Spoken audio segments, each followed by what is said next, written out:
It's 6:30, so we'll call the meeting to order.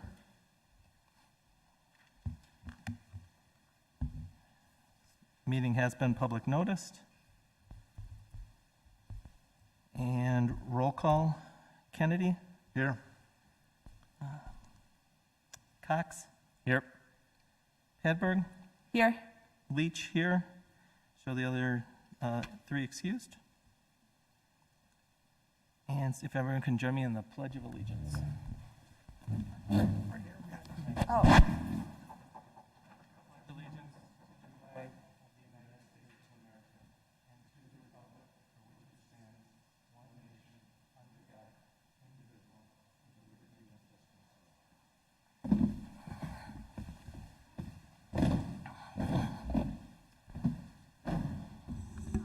We have approval of the minutes is next. I'll move approval of the board meeting from July 29th. Second. Kennedy.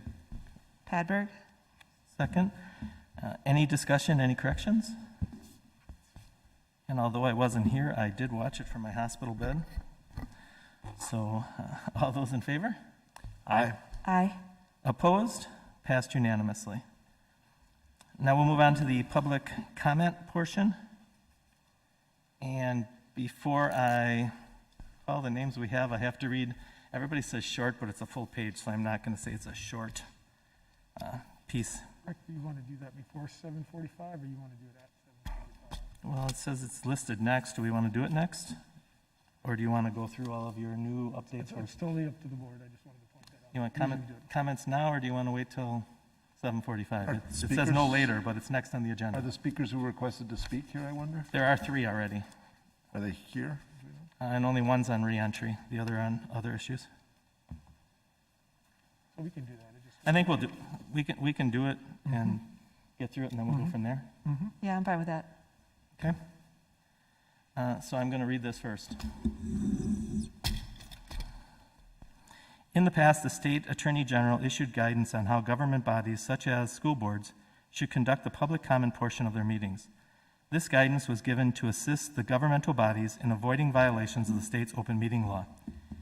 The essence of the guidance is that unless the topic is being brought to the board by the public,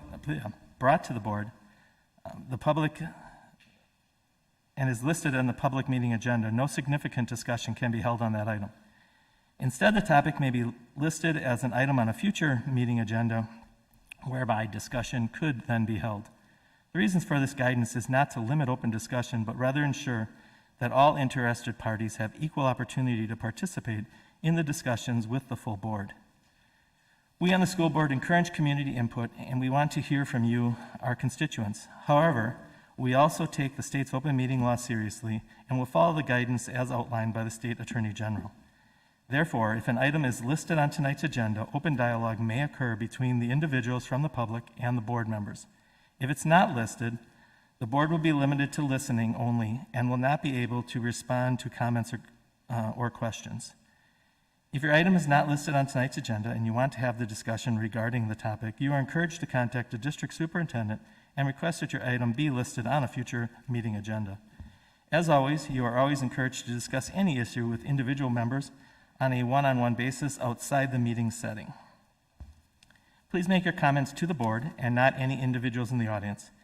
As per board policy 167.3, each statement made by participant shall be limited to 3 minutes. Please note that this is a public meeting. We ask everyone to address one another with the courtesy and respect you would like to receive in return. When you approach the microphone, please state your name and address for the record. As a reminder, this meeting is being videotaped and will be broadcast via the district's YouTube channel. It has the old writing in here, and our website. At the last meeting that I watched from a hospital bed, after the meeting, someone did send us a list of everyone that went over the 3 minutes. They sat with a stopwatch and they taped the entire meeting. All right, timed everyone, and pointed out that only one person got talked to, but there were multiple people that went over. So I have my handy-dandy timer on my phone of 3 minutes, and in Bulldog orange and black, I have a 1 minute letting you know you have 1 minute left so you can wrap up your thoughts. And we're going to stop everybody at 3 minutes so that we don't get accused of giving other people extra time. So I do have some people who have previously signed up that I was provided. The first one is Jennifer Meldman.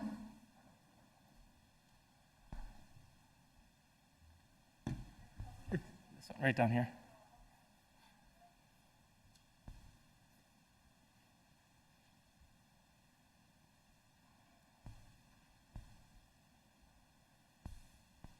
Can you hear me? I'm a little short. I don't know. You can Yes, hand it down. pull it down. You want to pull it down because we cannot hear you. Wow, I'm trying to do the contact-free thing here. Okay, my name is Jennifer Meldman. I live at 300 Bobolink Avenue, Grafton, 53024. I have 2 daughters, one at Webster and one at Thorson Elementary. I really want my kids to go back to school. And while I know the Cedarburg School District has been working tirelessly to develop a safe way for students and staff to return to school, the recent data creates the need to pause and reconsider the proposed 5-day-a-week for all students plan. Here are the facts. The Wisconsin Department of Health reports that Ozaukee County is at the highest level of risk as deemed by the state. There is the green zone, the yellow zone, and the red zone, and our county is in the red zone for each category. This means that we have the highest risk right now for increasing cases and transmission rates. Just in the past few days, Ozaukee County has had 40 new cases. This data on its own, according to the CDC, raises uncertainty about whether schools should open at all, much less 5 days a week. The Journal of the American Medical Association recently published a report substantiating that children transmit the virus as effectively as adults. The American Academy of Pediatrics and Children's Hospital Association just reported that there have been close to 100,000 confirmed infections among children reported in the last 2 weeks of July, a 40% increase in pediatric cases nationwide. With this new data, I feel that it is imperative that the district reevaluate their intentions for a 5-day school week for all students. With the current plan, some classrooms will only have 3 feet of social distancing. Our bus plan does not provide social distancing. What about lunchtime? Thank you for making masks a requirement. Masks are powerful. But proper social distancing, 6 feet or more, is also critical. Masks and social distancing must be used together. Have we fully considered how it will impact children if they or their classmates or their teachers or their parents become sick? How will they feel if school becomes a revolving door of teachers and students coming and going? Children rely on structure. They crave continuity. Is this what we will be providing them? Our teachers, what about our teachers who are at a higher risk for developing more serious symptoms, especially our most experienced and valued teachers? Our teachers are the most valuable resources, and we have to do everything we can Thank you. to protect them. Did I reach my 3 minutes? Your 3 minutes are up. Okay, thank you. Just you wait a second. Is there any, because it's on the agenda, is there any board members that have questions or anything?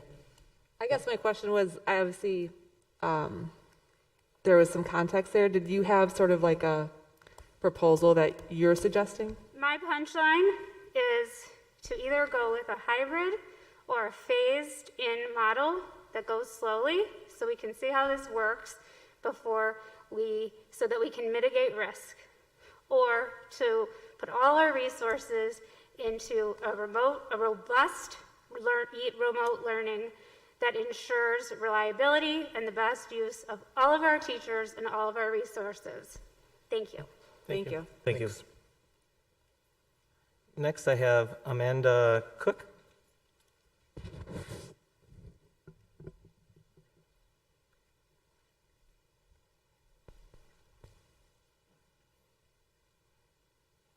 feel like the moderators when we had the public policy forum where we only had our 5 minutes to give our speeches. Go ahead, sorry. Hi, my name is Amanda Koch, and I have 3 kids in the school district. One is at Webster and 2 are at the high school. One is a senior this year. So this is a very hard time to make decisions about what his final year of school looks like. I really respect that the board and school administration is trying to offer options that fit all families' wants, desires, and comfort levels. I really appreciate that. If schools that have already opened are any indication of what might happen, it's apparent that we will eventually at some point this year go to a virtual option, just to keep everybody safe. COVID spreads when people gather. That, as we've heard, there's no way to predict whether somebody's going to get a severe, mild, or moderate case. But it is known that people do not have immunity to this virus because it is a novel virus. According to the Washington Ozaki Public Health Department, as has been stated already, we are in a high-risk zone.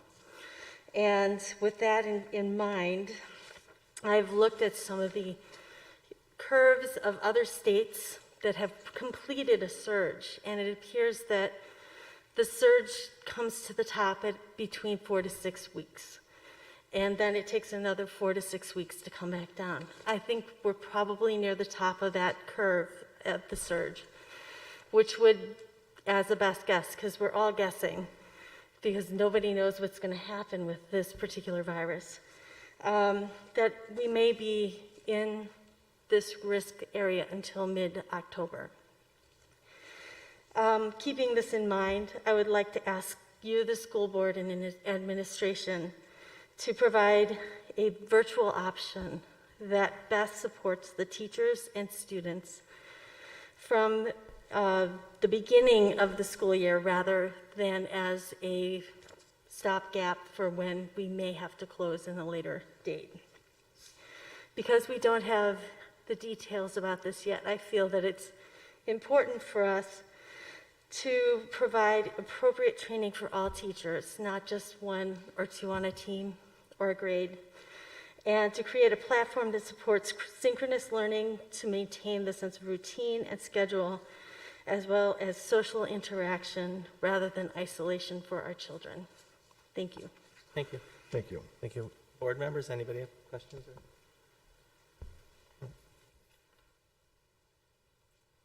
The next one I have listed is Mary Jo Canham.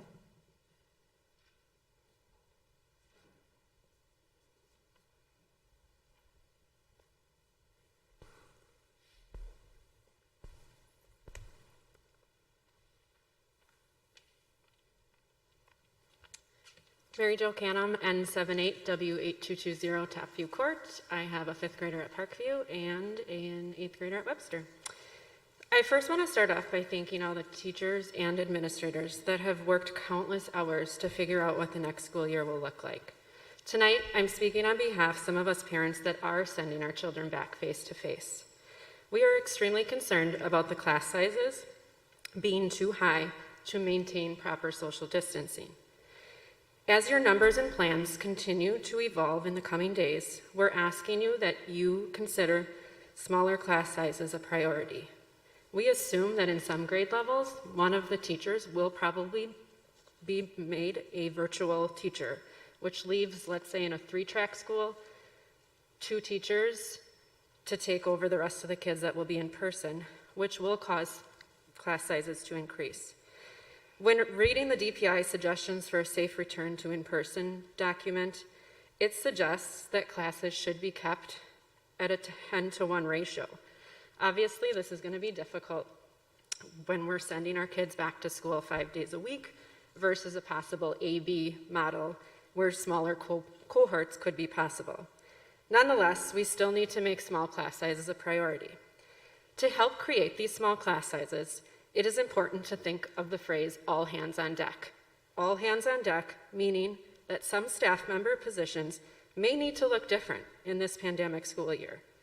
As a former teacher in this district, I know we have highly talented and qualified coaches, interventionists, aides, and others who are very capable of stepping into a classroom to be a teacher just for this 1 year to create an extra section for grade levels that need it.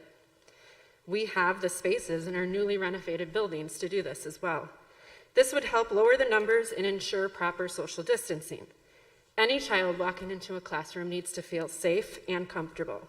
My child walking into a classroom of 20 to 25 kids will not feel safe. And as a parent, I will not be okay with it. Those of us that are sending our children back to you this fall, we're asking that you please consider looking at your staffing models to ensure that there are reduced class sizes. The safety of our staff and students in this district needs to be kept at the forefront of the decisions that are being made in the coming days. Thank you. Thank you. Thank you. Any board members, questions or comments? Thank you. Those are the ones that I have that are signed up. Is there anyone else wishing to address the board?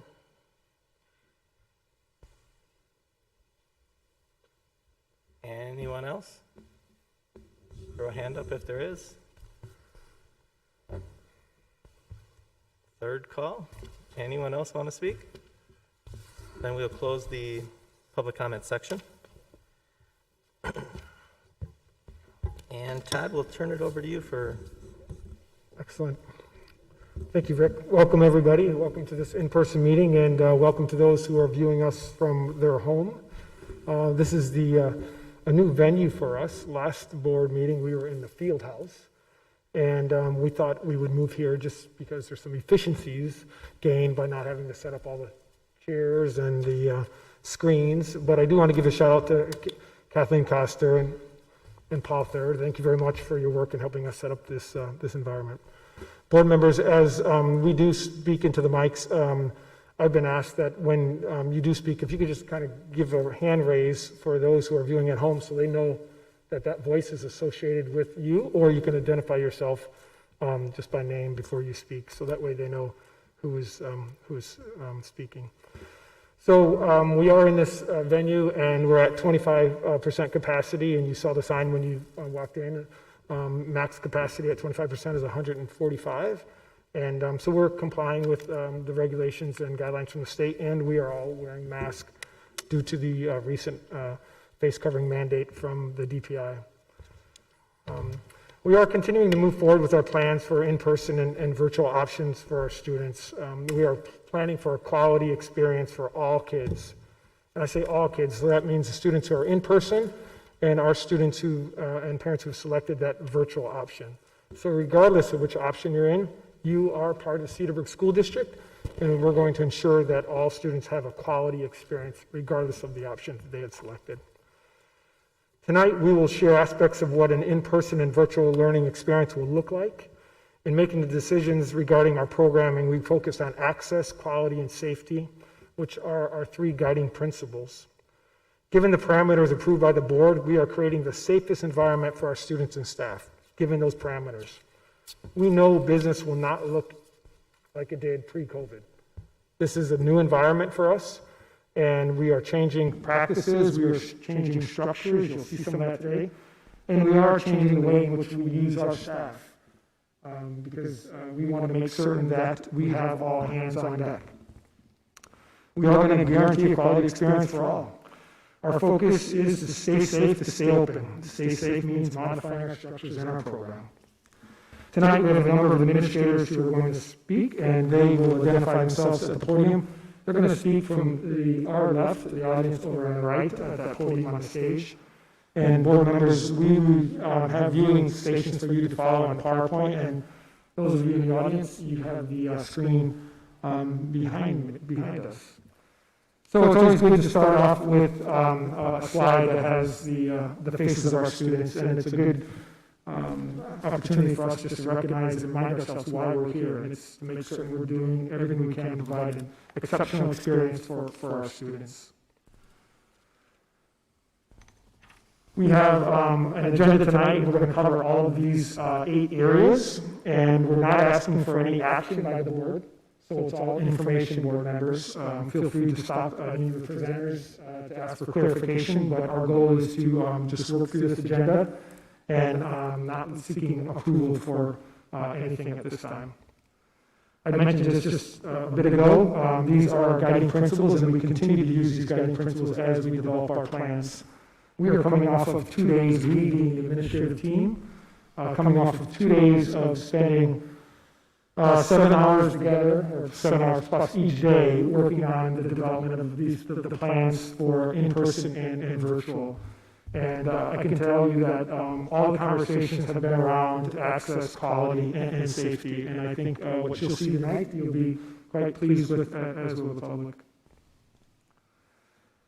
We always start with a general status update, and this is a slide you've seen before, board members. Those that are bold are new, so 4, 5, and 6 are areas that are new. And the Washington Ozaki Public Health Department has been an exceptional friend and supporter and resource for us, and they have been pushing out new information constantly, and they have a new new tab on their dashboard, which is very exciting. It's exciting if you like data. It's exciting for us because we want to monitor that data, but you are now able to look at data by zip code. They launched a new school guidance website, which has a lot of resources for parents, educators, and administrators, and community members. And number 6, they are now releasing weekly data specific to school-age kids for superintendents in the counties. So every Thursday, we receive data from the health department that disaggregates the data by age groups. So internal monitoring data, we know that we have to spend time and become comfortable with the data that's available, and several of the public speakers tonight talked about monitoring the data and the trajectory of cases in our area. And we are monitoring that, and we continue to monitor that. So these are some of the areas that we are building dashboards for internally, so we can keep a better pulse on how the data is trending, and if we have to make any kind of pivots to a different instructional model. So what we do know is that Ozaki County is at the high range in burden trajectory, case status, and overall risk. This information is readily available on the health department website. It's on their homepage, and this information is extremely important because there are 3 different areas here. You have a green level, and then you have a gold, and then you have the red. We've been sitting at the red probably for the last 2 weeks at least. This data is significant because we are anticipating the release of information from the Department of Health Services out of Madison, and I believe they're going to provide us with some parameters that's tied to this data that would help school districts make decisions regarding the program, the offering, whether it be virtual or whether it be blended or whether it be fully in person. And those recommendations are just that, recommendations from the Department of Health Services. But it's my understanding that data is going to be tied to this particular dashboard that our health department updates on a regular basis. So tonight we have Nicole Costa here. Nicole is our district nurse. Nicole, you could come up to the podium if you don't mind. And Nicole's been instrumental in providing us insight into how to interpret some of the data and what the data means. And she's well connected to other district nurses throughout the area and at the state level. And she's been a very valuable resource as we look at the data and develop plans that would be safe and allow our kids and staff to return in the safest environment possible. So Nicole's going to take a couple of the next slides, and she's just going to walk you through so you have the landscape of what the current data is on COVID spread in our areas. Thank you. This slide represents the age groups that are affected by COVID-19. So the slide on the left is the slide from our last board meeting, and you can see that For that slide, there was 140 total cases of COVID-19 affecting those aged 0 to 19.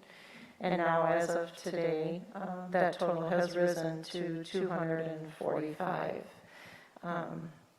However, I do need to share that the first graph on the left is strictly Ozaki County.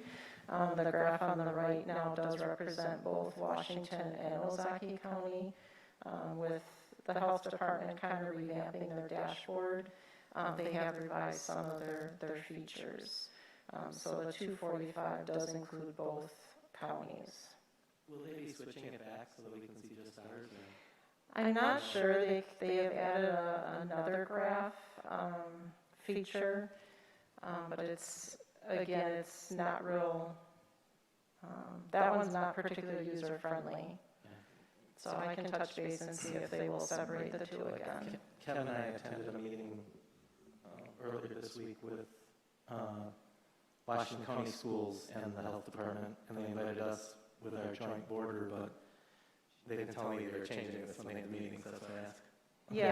Yeah. I was a bit surprised, but it still gives you the parameters and it shows you the age groups that are affected. Thank you. Mm-hmm. Next slide. This particular slide relates specifically to the younger age group, the 0 to 19. So the top 2 bullet points represents that over the past 7 days out of the tests performed in that particular age group, 20% of those tests did come back positive. The total number of tests that have been performed, you can see, 1554. And then the most common age group positive right now is the 18-year-old age group. At the very bottom, the 13%, represents the total number of tests that were performed that have since come back positive. So that would be our cumulative amount from March until now. And then the graph on your right, this is from August 6th. So as Mr. Badnacki mentioned, new data will come out tomorrow. But per this graph on August 6th in Cedarburg, we had 1 confirmed case in the 0 to 19 age range. Next slide. So this slide is a representation of our numbers from where we were on July 29th to where we are on August 12th. So first up top is Wisconsin. We are at 56,183, and we're now up to over 62,000. So we've had an additional 6,000 cases in that time.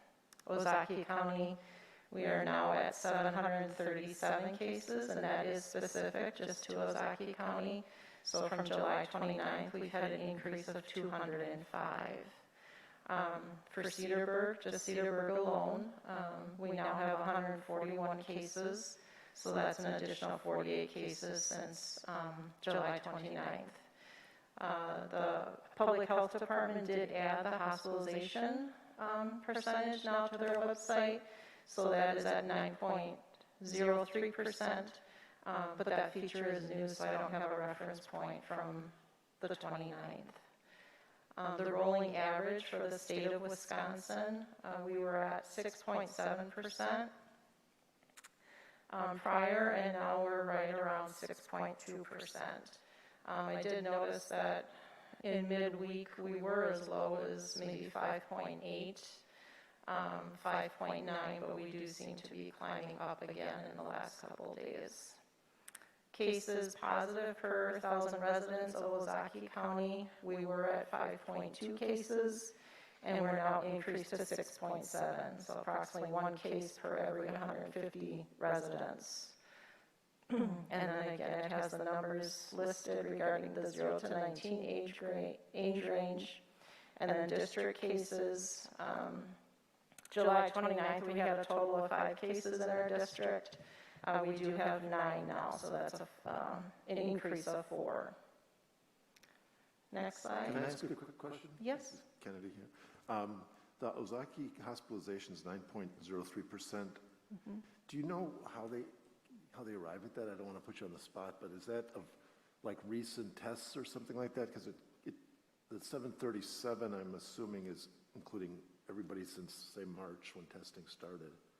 Right, that's Do the we know, cumulative like, total. 9%, do we know if then that's in the last 2 weeks of positive tests, or do we I know? don't know. Okay, all Like I right. said, it is a new data point. Right, that is new. So I think it's just 9% of the total positive cases have been hospitalized. Okay, And I know the state of Wisconsin, the hospitalization rate is 8.2%. all right. And then the district cases at the very bottom, that's for our Cedarburg School District that you're aware of. So are you breaking out then, if we have a student that lives in a different zip code that comes to our, these are cases that you know of students that no matter what zip code they live in? Correct. Okay, great, If they're thank you. Cedarburg students or staff. Yep, okay, thank you. Next slide. So just one comment, board member. So we used 729 as the baseline because that was at the time at our last meeting when we approved the reopening plan. And we also approved the mask mandate at that time. And the board had asked us to begin to monitor the cases moving forward. And now we know that the state has a mask mandate, and we'll go over that in a bit. But the thought was we would use the 729 as a baseline, and every time we meet, that column 812 will be updated to the latest so we can see the increase over time. That's what we're intending to do. So it's somewhat of the dashboard that's going to help us just monitor the cases in our area and in our school system. And Kevin, to your point, yep, those district cases are students and staff, and then we break it down behind the scenes so we know what building and Okay. what grade level. Thank you. This is a pretty granular question that I know there's limitations on data, but when you look at the increase from slide 8 on the 0 to 19 age range, do they provide any data around like where this is coming from, like where the virus is coming from, where they're picking it up? Is it from gatherings? Is it from, is there any data behind like where it's coming from when you see Health that increase? Because department. it's almost a 50% increase. Right. The health department obviously is aware of how it or where they think the person got it, but that's not something that typically is shared outright. Yeah, because they're doing the tracing, Correct. but they're not reporting on it. Like, Correct. They in terms report of- to us the positive cases, but at this point, they're the ones that are doing the contact tracing. Once school starts, it probably will be a collaborative effect.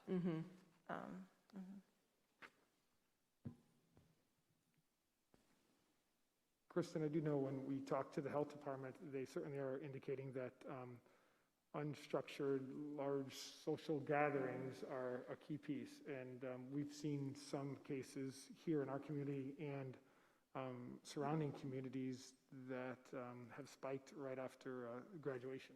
So they had some graduation parties and Yeah. cases had broken. So they have specifically identified those kind of social gatherings as contributing to the spike for that 0 to 19. so they'd like identify that as unstructured Well, I mean, that's- gatherings? Yeah. Yeah. Yeah.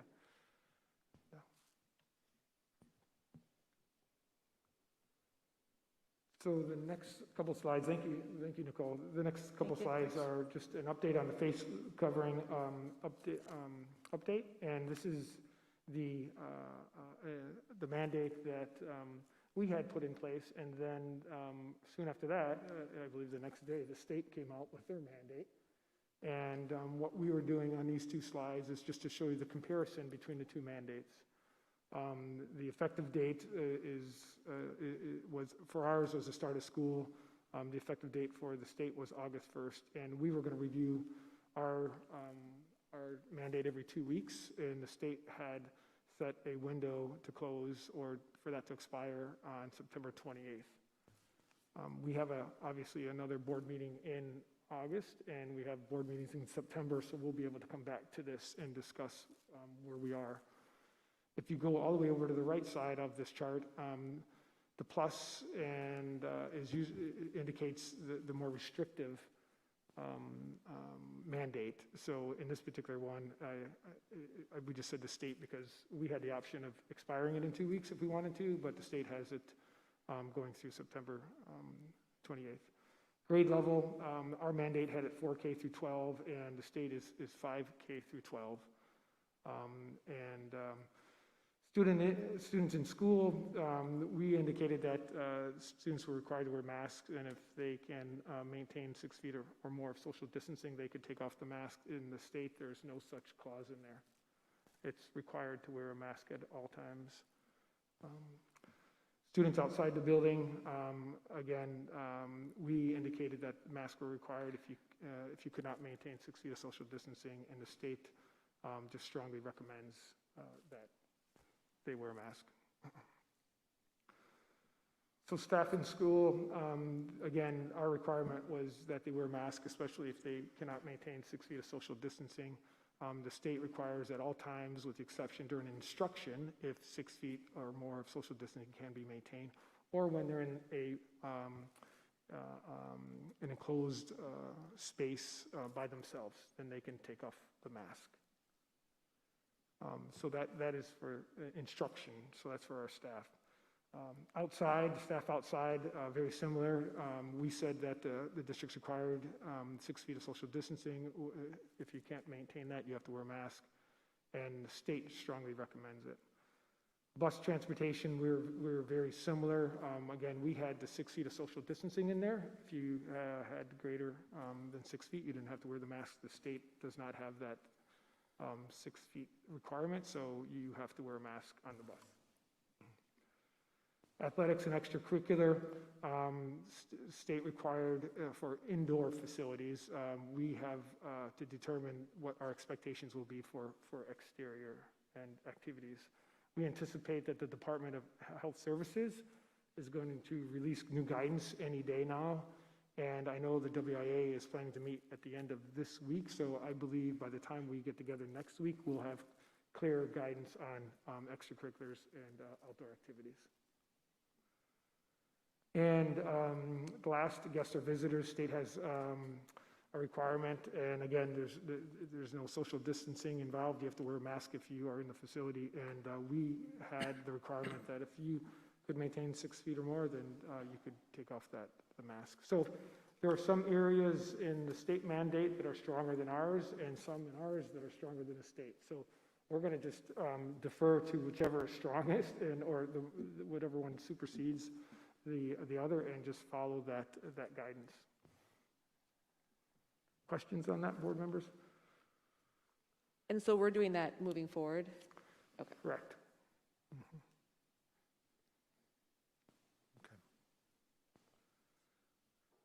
Student attendance monitoring, the next section, Ted Knoll is going to speak to this. Again, this is one of those internal criteria monitoring data points that we have in place, and it's a key piece because we know, as one of the speakers said, that's cute, Rick, we know, as one of the speakers said, that students are going to be in and out of the system, and so monitoring the attendance is very important. So as we're moving forward, Ted Knoll, Director of Student Services, so as we're moving forward, staff and student attendance will be something we'll be watching very closely. It's something Nicole Koft, our district nurse, and I monitored before the school closure as we saw some of the COVID-19 impact happening around the country.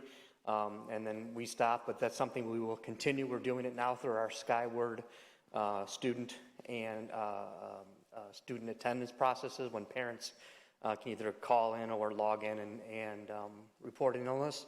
And then we're going to be breaking those down in terms of absences, in terms of those that are ill versus those that are taking another type of parent-excused absence from school. And then we will be reporting those out on the district dashboard regularly. We haven't decided exactly how that's going to mesh yet, but we'll be reporting that out on a district dashboard that Kirsten Rose, our Director of Technology, is working on right now. And that will be updated frequently so people can see where we're trending and how we're doing in terms of staff and student absences. No names will be reported, of course, no confidential information or medical information, but just more aggregate numbers of what we're seeing in the district. So as we trend up or down, people are confident of where we are with student attendance. Thanks, Ted. The next item we want to touch on is staffing. Again, a key piece of our data monitoring dashboard, and Conrad Farner will touch on staffing, which is probably one of the most complex part of this puzzle when you're thinking about the model that we have built. And we certainly do know that teachers will be impacted. We know students will be impacted. And so how do we set a system in place to potentially predict some of that? Very difficult to do. But we are doing the best we can to provide the safest environment, knowing that we are going to be faced with probably some shortages and have to contort ourselves to fill teaching vacancies. All yours, Conrad. Thank you. We've spent the better part of the last 2-3 weeks now looking at this issue. As Todd said, really one of the most complicated things that I've seen in my 33 years in the business, having never done anything like this before. If you can imagine the complexity of the puzzle when you've got to look at what are 3,000 plus student selections combined with staff feedback, combined with where exactly are the students falling who are requesting virtual versus being at school, and trying to make that all fit into a way that you can try to offer the best opportunities both virtually and in the schools for all students. Just really an intense process. We're really close, I think now, to getting something finalized. The way the numbers broke down, it really does kind of tie your hands when 81% are saying they want to come to school. You know, that doesn't give a lot of flexibility when it comes to how you're going to staff the buildings when 80% of your students are going to plan on being there. But we're excited that we are able to say to anybody taking the virtual experience, they will be getting a highly qualified Cedarburg teacher, really focusing either all or a good chunk of their day on providing that virtual learning experience. Depending on the grade level, depending on how the student selections fell, there will be times when teachers are going to be asked to do a little bit of both. They might have to do some virtual and the regular in the classroom type of learning opportunities. Keep going down the list. So it's similar to the students, we will be monitoring staff. We're going to emphasize to our staff, don't come to work if you're not feeling 100%. We just do not want people coming to school when they are that sick. And that's going to certainly lead to the substitute issue, which I think most people generally seem to be aware. Fewer people are going into education, so there are fewer teachers in the first place. The number of teachers who are available to substitute was already a shallow pool. Oftentimes retired teachers will substitute for a few years after they retire. Many of them, anecdotally, we're hearing might not be that excited about coming into schools and substituting in this environment. So we're going to have to be very strategic about how we monitor absences for our teachers, and that's going to be a trick, which leads to the next slide. There's probably plenty of other things that are extremely challenging and daunting. For me, the lack of predictability and how fast things change are two of the ones that are really going to present a lot of challenges for us. We are ready for anything we can anticipate, but things are going to happen that I don't think are possible to anticipate, and there are just going to be certain realities that when you cannot predict what's going to happen, how do you know how you're going to staff if all of a sudden you get a call one morning and you've got 3 teachers that can't come to work? Or you do find out that a student had some kind of exposure, and the next thing you know, 75 or 100 students might have been exposed, and then you're looking at quarantines and all those types of things. Having no idea what's going to happen, it's almost impossible to say, how are we going to respond to every situation that people could come up with? And we've spent a good part of the last 3 weeks trying to come up with as many of those situations as we could, and you get to a certain point where it's just like, you don't know what you're going to do, and we have to be ready to pivot, be ready to make changes, because it's very likely it's going to happen with very little notice. So with that, I'm happy to answer any questions. I've got a question. It's kind of a follow-up question to one of the parents asked before. Have you looked at scenarios when you're pulling a teacher, as the example was, from a 3-section school and moving them to the virtual side? What's the thought process on that? How are you looking to? Yeah, we've looked at just about every possible angle. I would say the good news is that because 20% or 20% of the students right now are selecting virtual, that will lower our class sizes. So that is going to help make spacing better. By no means would we ever say we can maintain 6 feet all of the time, but it certainly is going to help. When you have a teacher that may be assigned to virtual, that could also free up some space. And so you could potentially spread students out more. The big problem with that is staff. We can't go out and hire a whole bunch more teachers to actually do that. As it was recommended by Mary Jo, we certainly are looking at our other professionals, coaches, to help provide instruction to students. So their traditional role will very likely change.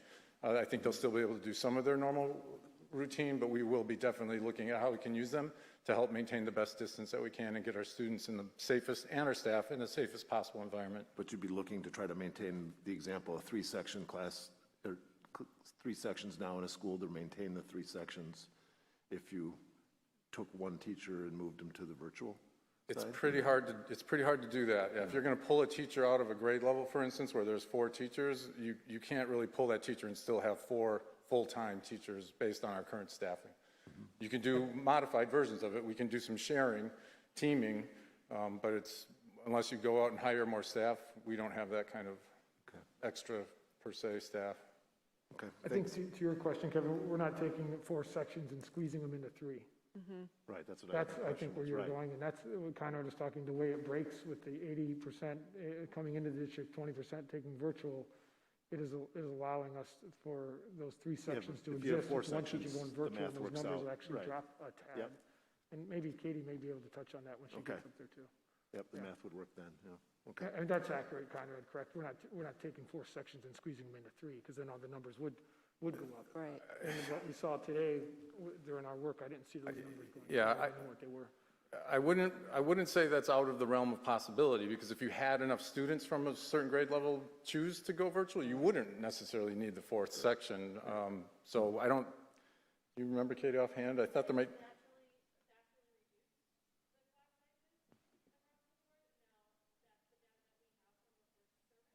Right.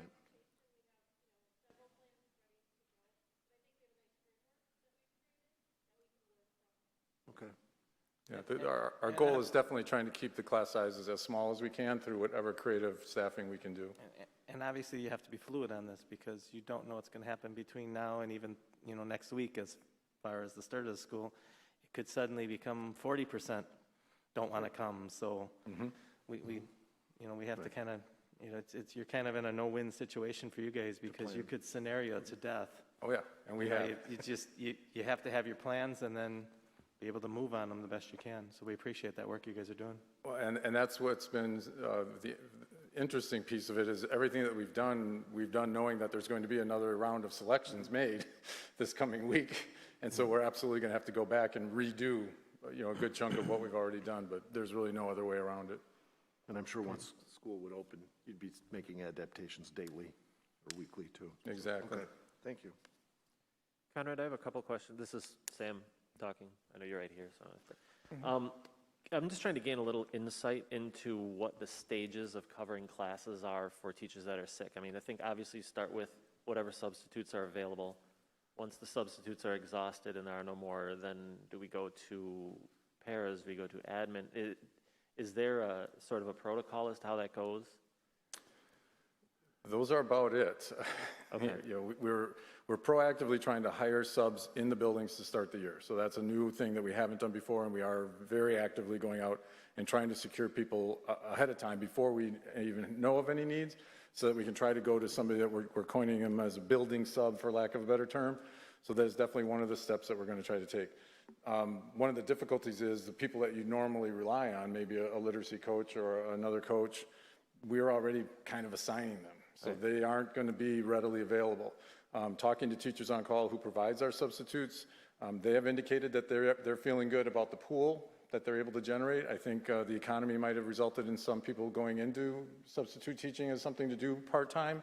So that's their assurance now. Talk about something that could change very quickly. That is one of those things. So yes, in a JAM, district office administrators, principals, we are all certified to teach, so we could go into a classroom on an emergency basis. That's not a very good solution, for more than a day or two, just because of all the other stuff that then that ends up creating. So, and that is one of the tough ones that we're looking at is what's going to happen when we really are not able to find a quality sub. Right. There are some other things we could think about, like teachers remoting in to a classroom, but then that also a whole bunch of other issues then, because you have to have supervision for the students in the classroom. Teacher has to be feeling good enough to do it. That's not a guarantee. Right. So while it's an idea, is that really a viable solution? I wouldn't put it in a plan of here's our steps right now. Okay. And then I know that we have a little bit later on in the presentation sort of a threshold of illnesses within students that would require the schools to shut down. Do we have any sort of threshold for staff illness? We've literally knocked that around a few different times, and just it seems like such a random number. I don't know how to come up with it. Is the biggest problem, because any given day, if you have one or two teachers that are out, we might be able to cover it for a day or two. How many are those going to happen? Like, how often is a teacher going to go out for just 1 day or 2 days? You're still going to have the normal absences we're expecting, but the chance of somebody being out for a 2-week quarantine now is so much greater. And those are the ones that I think are going to really be problematic, because I don't know in the current situation if a building can handle more than 1 or 2 teachers going out for a full 2-week thing, because we just don't know what's the subpool going to look like. Right, and especially it's further complicated by, being a teacher myself, how many times have I gone in to teach when I've had a headache or I've had the sniffles or I've woken up not feeling completely on top of my game, and now we're proactively asking these people to not come in, students and staff. I can't imagine how complicated this must be, but always something to keep in mind. That is one of the big points that people, and I'm glad you mentioned it. I apologize that I didn't think of mentioning that, but it's absolutely one of the struggles that we're having is we should expect more absences than the usual absence, because we don't want people coming in when they normally would with something like that, because it could be a bigger symptom. And so, yeah, I would expect that it's going to drain the subs significantly. Is there anything from the state as far as emergency type things that they're talking at least about to get people in classrooms that may not have all the certifications that they need and to help us? I mean, is DPI looking at anything that we're aware of? Yeah, they've already come out actually and said it's going to be a great deal of flexibility from the state perspective as far as being able to use student teachers, being able to use people who are certified in any area, being able to use a certified sub who isn't necessarily someone who's actually been trained as a teacher. So I would say the DPI has been about as flexible as you could possibly ask for given the situation. But I'd be remiss to not point out that doesn't necessarily speak to quality all the time. That's not what we want, but in a jam, they're very, very flexible. But for us, it's always about we want quality subs in there. They got to be good. They got to know, how to relate to the kids. Awesome. Thank you. So, quick question. I know we have, we're looking at the idea of having one section teacher be virtual. And if, let's say, there's a second teacher out that's an in-class session teacher, obviously that teacher that's teaching virtually, the expectations that they're in school teaching virtually, correct? That's the plan right now. So, are we then taxing them to then teach the in-person class and the virtual if there's a teacher out in that group? We are certainly going to do everything possible to not do that. That is, I'm not going to make any guarantees about anything not being able to predict what's going to happen. And in a true emergency jam situation, making sure the students are safe is the most important priority. Right. And if that's what's going to keep kids safe temporarily, and we have to do something like that, it could happen. No way would that be a long-term thing. I mean, that literally would be the emergency. We got to get through the day. Teacher went home halfway through the day sick. There's nobody around. Yes, that could happen. Right. But that is not going to be what we would then plan for the following day. Yeah, for sure. Okay. Because, as a former teacher, I could see that happening, right? There's sometimes emergency situations. You bring in extra people, staff, to make sure you have enough student-to-teacher ratio, but I just wanted to make sure we're not going to maybe do that as a long-term, because I could see how that could look like a viable option, but would certainly be overwhelming for a teacher. And our teachers are so amazing. Yeah. And they bend over so far, and they help each other, and they will cover for each other, and they will take things on, and we will not take advantage of that in any way, shape, or form. Yeah. Thanks, Connor. Kristen, we might have to pull you back in the classroom. What'd you say? We might have to pull you back. Do you have your certification? I know. I was thinking about it. You never know. Thank you. Sure, Connor. Thanks you. Thanks, Connor. My boss wouldn't be very happy, though. It's for the kids. Yeah. The next item, which is really a good segue, is the learning environment. So what we know right now is that we are in this orange area, which is the current option, in-person or virtual instruction. To the left of that is the regular normal. That's pre-COVID. We know how to do that for certain. All the way to the right is closure. That's that in-person instruction. Granted, it was an emergency situation in the spring, but we know we are prepared to do that and do it better and offer a more robust program. The area that I think we want to begin to just concentrate on and think more about and have in our back pocket is a blended approach. So what does that hybrid look like in the event that we have to begin to close our doors because we don't have enough staff to staff the classrooms, or there's a threshold where absences are so high and there's so many students being quarantined, it just does not make sense to run the building. So beginning to think about what does that hybrid blended look like, where we can conceivably cut a section in half, so a class of 25, cut them in half, so then we can really, truly maximize and social distancing while half of the students are in front of the teacher and the other half of the students are at home. And how can we guarantee then that they are getting, the curriculum and making certain that they get the year's worth of curriculum?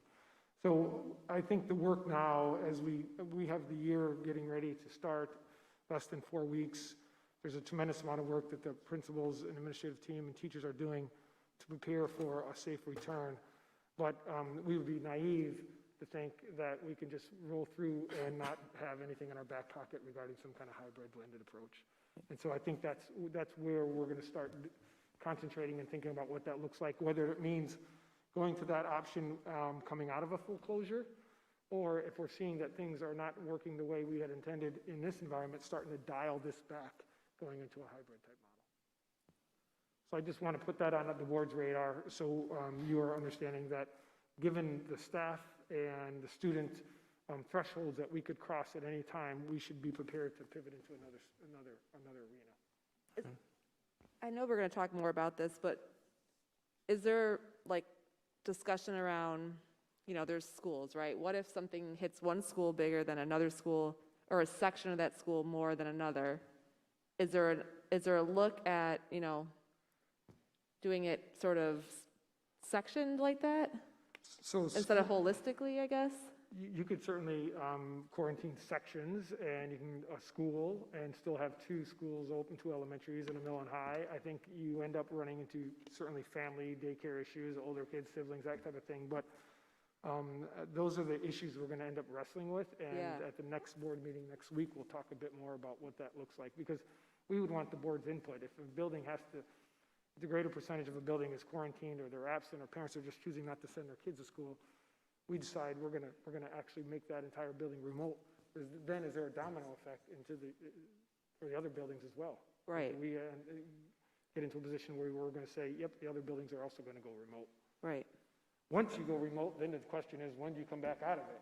Yeah. Right. So that's that goes back to some of the data we were sharing with you. We know what the data is from 0 to 19 right now. You can see that kid data. We have, I think it was 9 cases of what Nicole said as of today. So monitoring that and doing all that we need to do to stay safe, there's a chance we can make this model work, but we should be prepared that we're going to have to pivot very quickly. I have a question for you, Todd. How close are our grade schools at having theirs? I mean, you get the same education in each of our schools, but in their scheduling of things, that if something happened and we lost a school or lost a bunch of teachers in one school, that we could have a teacher from another school doing the virtual. I mean, is there enough consistency on where they are in the lesson plans and things that we could do that if we had to? Yeah, I can, when Katie gets up obviously there, it's not ideal, but. Yeah, when Katie comes up, she can speak to that, and, and Tony and Adam, because the 3 principals are here and they're going to speak to their model. But the pacing and alignment of our curriculum allows that to occur. Of course, there's going to be, there's going to be a period of time where you just have to catch up and say, okay, where did you leave off? But as far as where they are in the curriculum and the pacing, I think they could pick up and do that. Okay, thank you. Yeah. I thought so as curriculum chair, but I wanted to be sure. Yeah. So board members, I wanted to talk a little bit about the learning environment selection results. If you recall, we had the window open and it closed on Friday at 4. And this is just a snapshot of that data. So we had 93% of the district respond. And of that, you can see that 81.1 want the in-person instruction, Monday through Friday, and at home is just under 20%, 19%. And if you recall, we presented a survey to our parents and asked them a question back in July. It was mid to late July, and at that time it was about a 73, 27 split between in-person and virtual, and we didn't have all the details that we have now. And at that time we only had a 63% response rate. So we have, I think, we have a good picture now of the percentages that are coming in person and staying home and the virtual experience. And so that's allowing us to start building that staffing model. Having said that, we will allow the parents to make a change in their selection as the principals begin to roll out the details regarding their schedules and their structures.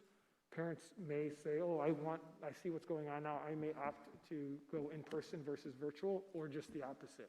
So there's a change window from the 14th to the 21st, that's what we're calling it, a change window, if in fact parents want to make a change in their selection.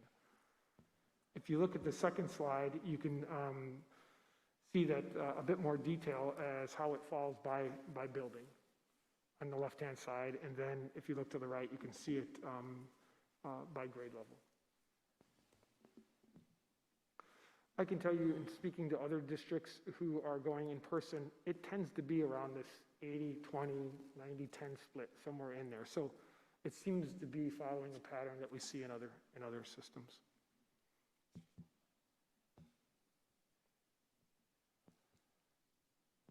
Questions on that, board members? No.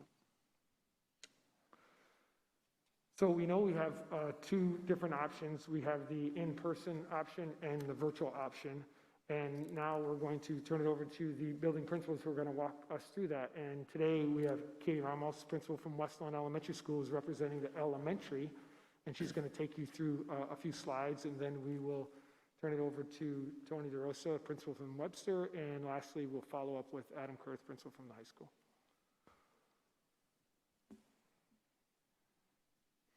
All right, good evening. This is Katie Ramos, principal at West Lawn Elementary School. So some of the previous speakers tonight have highlighted or alluded to some of the things that are present on these slides. So I will just give a little bit more detail and then open it up for questions that you might have. So this chart lays in-person instruction next to the at-home virtual instruction option. And it does look different at the elementary level based on the data that we received from the first round of surveys. So it will look a little bit different than the secondary level.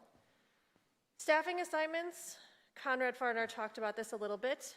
For the in-person instruction, those teachers will be responsible for their on-campus rostered students. That being said, if a child breaks their leg and is out for 5 days, that teacher will still provide makeup work for that child just like they would pre-COVID. The at-home virtual instruction, that teacher will be responsible for that virtual cohort. So we are looking at a virtual teacher being selected, and they will be trained, they will be given a great deal of professional development, and that cohort will be that virtual teacher's family. For school locations, obviously, the in-person instruction will occur at the regularly assigned neighborhood school, whereas the virtual instruction will occur off campus, at home, or some other location that parents and guardians have selected for their virtual experience. You can see some benefits to both models. And again, we've talked about wanting to create a very robust and solid experience for all of our students, both in person and virtually. And at the elementary level, we feel that this is the best model and way for us to be able to do that. All of our kids deserve an excellent educational experience, regardless of the format that their family has decided is best for them to start the school year. Some people have asked about instructional minutes. We're committed at the elementary level to maintaining the same instructional minutes for literacy, mathematics, science, and social studies that are outlined in our elementary school handbook and have for years. Those will not change or be sacrificed. For art, music, and Phi-Ed, we are looking at a possible 5-minute reduction in that instructional time simply to accommodate sanitization and proper hand washing and cleaning of materials and things like that in between classes. For Phi-Ed, a lot of the recommendations we have seen and more are coming out, as I think Todd mentioned this week yet, for Phi-Ed, art, and music. But much has encouraged outside activity in class as much as possible. Physical education class is one area where we would like to say, let's go outside unless it is inclement weather, and then we could go back into the gymnasium for that instruction. For social emotional learning, we use the second step curriculum at the elementary level, and several people teach different parts of that curriculum between a school psychologist, a classroom teacher. Support staff often participates in those lessons. So those will still occur in the regular classroom setting, but who delivers different components of that curriculum just depends on the content. Katie, can I ask a question? Why is that so important at this time? Absolutely. At this time, I mean, these kids, this is a traumatic experience for these students, and that being said, Second Step has actually added some additional lessons related to the pandemic to talk with the kids and get them comfortable about understanding not to be, fearful, just to be very educated about why we wear masks, about it's okay to come to school. It's a safe place. We are taking care of you. So I think at this point in time, especially for our youngest learners, they need to know that they are safe first and foremost at school, and this curriculum lends itself to that very well and helps us maintain that engagement, sense of safety, and sense of community. Some of the many, many aspects of the school day that we are watching and monitoring and modifying would be drop-off and pickup routines. We will have some assigned entrances so that all traffic flow is not necessarily going in and out of the same doors. We will have modified procedures, one, based on the new construction, but also worrying about social distancing. That is very important to us at the elementary level. We've added daily homeroom time 1 to 2 times per day to the school schedule. This is going to be important for having extra time for those social emotional lessons, checking in as a school family, and also teaching and reteaching new procedures. We taught the kids one way through our PBIS how to walk in the hall. Those routines need to be modified, taught, retaught, and retaught again. Also, we anticipate new routines needing to be retaught. Just like we teach our kids to sit crisscross applesauce and how to do that every day, we will need to teach them mask etiquette, what social distancing is. Those kinds of things can occur during that homeroom time, so we decided it was important to build that into the day. For recess, yes, your kids will still play. We will still be able to use playground equipment, but we will be very strategic in creating safe zones and rotating different groups of students through the different zones at different times of day in order to maintain a safe and sanitized environment, but still encourage play for the students.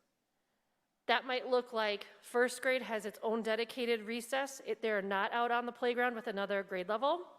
And perhaps half the kids for first recess are on the playground equipment, while the other half is blacktop only, and then for that second recess, they switch. We are also going to have multiple recesses per day for grades kindergarten through 5th grade to increase that break time outside activity. That's very important. Lunch, we are also going to have more scheduled lunch periods, 1 per grade level at a time. And the locations for that lunch to occur are still in process. We're working with the food service staff to figure out what is the best, safest option for our kids. Hallway and foot traffic. If you've ever been in an elementary school, you see why it's necessary for us to teach this in a pre-COVID environment over and over again. This is not going to be focused on less at this point. It's absolutely going to be a huge point of student training. We will have visual aids throughout the school, arrows and signage to show the students, not just tell them how we expect them to move through the building and make sure that they are honoring social distancing and able to transition in a safe manner. We know not all of our students are readers, so those visual aids are very important for us. Again, we will teach this through our PBIS framework, which we already teach, but increasing those homeroom times will give us more time in order to teach and reteach those new things. Hallway cubbies. We have hallway cubbies in our buildings, if you have not seen them, that students can store their materials in. We understand, just like we are socially distanced, that we will need to stagger when students go out into the hallway to make sure that they can stay 6 feet apart from their peers as much as possible. Also, we're going to have a lot of the student materials on their person, in their desk, in their backpack, as opposed to out in common areas. And special events. This is hard for little kids. They love their field trips, they love their programs. But we will be modifying these experiences as much as we possibly can, turning them virtual, still doing things that are engaging. But yes, in some cases, we will have to cancel certain events. Again, our first and foremost efforts to be safe and keep our kids safe, that's always going to be our priority. Any questions on those 3 slides so far? Yeah, Katie, I had a question about slide 27 and 28. So Sure. for slide 27, you talked about the rostered cohorts, right? Yes. So if it's an in-person instruction and there's someone in that rostered in-person instruction classroom and they have to quarantine for whatever reason, they're going to stay rostered to that teacher. They're not going to receive virtual instruction. There's several ways. They will stay rostered with that family, that classroom teacher. There are several ways that we have been exploring in the last Right. 2 days where technology can certainly help us live stream, record things, and then we would just have to modify how we support that student during the quarantine. It would not necessarily be just the classroom teacher expected to do that. We have highly qualified staff in our buildings that are willing and ready to help out and support that particular child Right. if and when that occurs. Yeah, okay, so that could obviously lean on like support staff. and Absolutely. They're getting a one-on-one. And then when you talked about on slide 28, the instructional minutes, so I know part of when we did virtual before, you know, some of the complaint was that the students weren't seeing teachers face-to-face in that virtual model. So are they going to be like streaming with that teacher for almost the same amount of minutes as if they were in the class, or will that still look a little reduced? What does that look like? It will look like a schedule where there is a lot more live teacher interaction time, and they will have a schedule. And we will expect families to help those students follow that schedule. So I might expect my virtual cohort to be on that Google Meet with me from 9 to 9:45, receiving my math instruction every day. Then perhaps from 9:45 to 10:15, I give you a break, you go do some independent work, and you take a bathroom break, snack break. I'll see you back at 10:15, and we will move on to science or social studies. So it would be something much more specific like that. Yeah, awesome. And I appreciate you speaking to, you know, the training and development. I mean, that's really going to be key here because teachers are not trained to be experts in virtual teaching. Correct. You know, most of us in the corporate world, you could just take your computer home and work. You don't need training. But teachers need specific training as we are instructing students in a totally different way. So Absolutely. thank you. Yep. Katie, I have a question, but I'm not sure if, I don't know if you're the right person to answer this, or maybe if it's Conrad, or maybe if it's Todd. I'm looking at the response data that we have so far from students choosing virtual versus in-person, and I know that those are subject to change, of course. And I'm looking at first grade just because my mind works easiest when they're even numbers and I see there are 200 total students. Can somebody tell me how many first grade teachers we have in our district? If that's like 8, I'm hoping, because then it would be about Around 9. Yep. 8 or 9.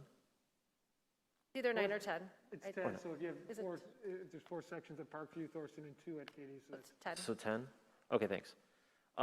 So then when the presentation says that the at-home virtual instruction students can be, the benefit is that they will receive a dedicated district-wide teacher, is it possible then in the first grade where there are 36 at-home virtual, that we're going to take 2 of our 10 first grade teachers then to be virtual teachers for like 2 classes of 18 students?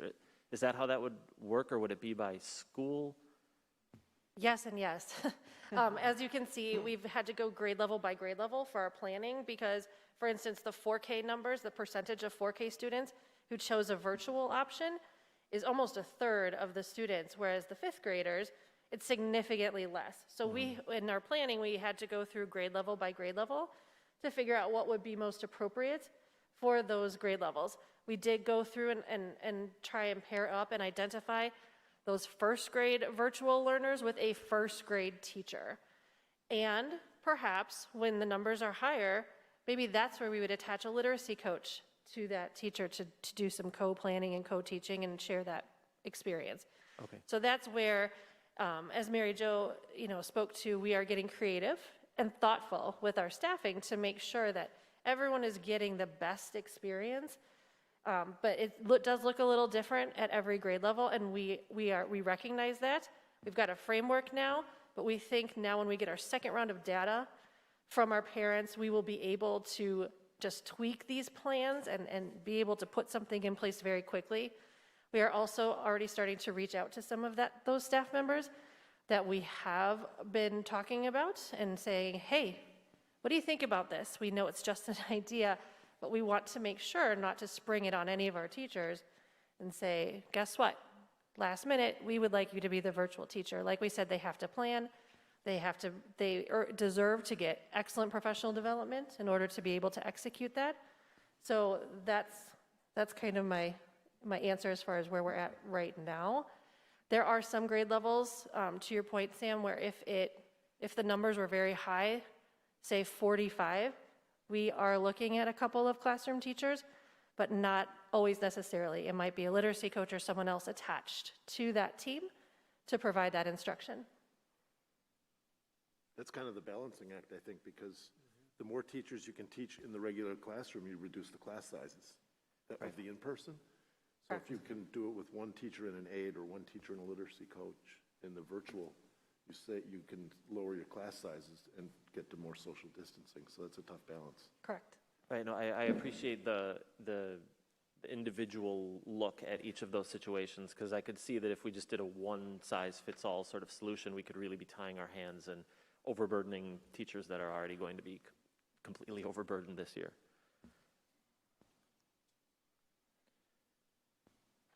Other questions? Thank you. Thank you. Thanks, Katie. Thanks, All right, Katie. Nice thanks. job. Next, we have Mr. Tony DeRosa, Principal, Webster Middle School. Welcome, Tony. All right, good evening, everyone. Good evening. I'm Tony DeRosa, Principal of Webster Middle School. Hello.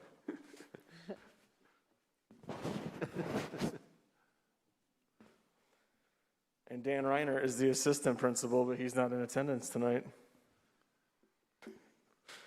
All right. Instructional model. So, I think one of the things you'll notice when you look at the difference between elementary, middle, and high school, when it comes to the staffing and the schedule, it's primarily because of how different the schedules are in each of those 3 levels. So you'll definitely see some differences in how we're approaching the schedule. So in-person instruction is pretty self-explanatory. That's what we do day in and day out and feel great doing.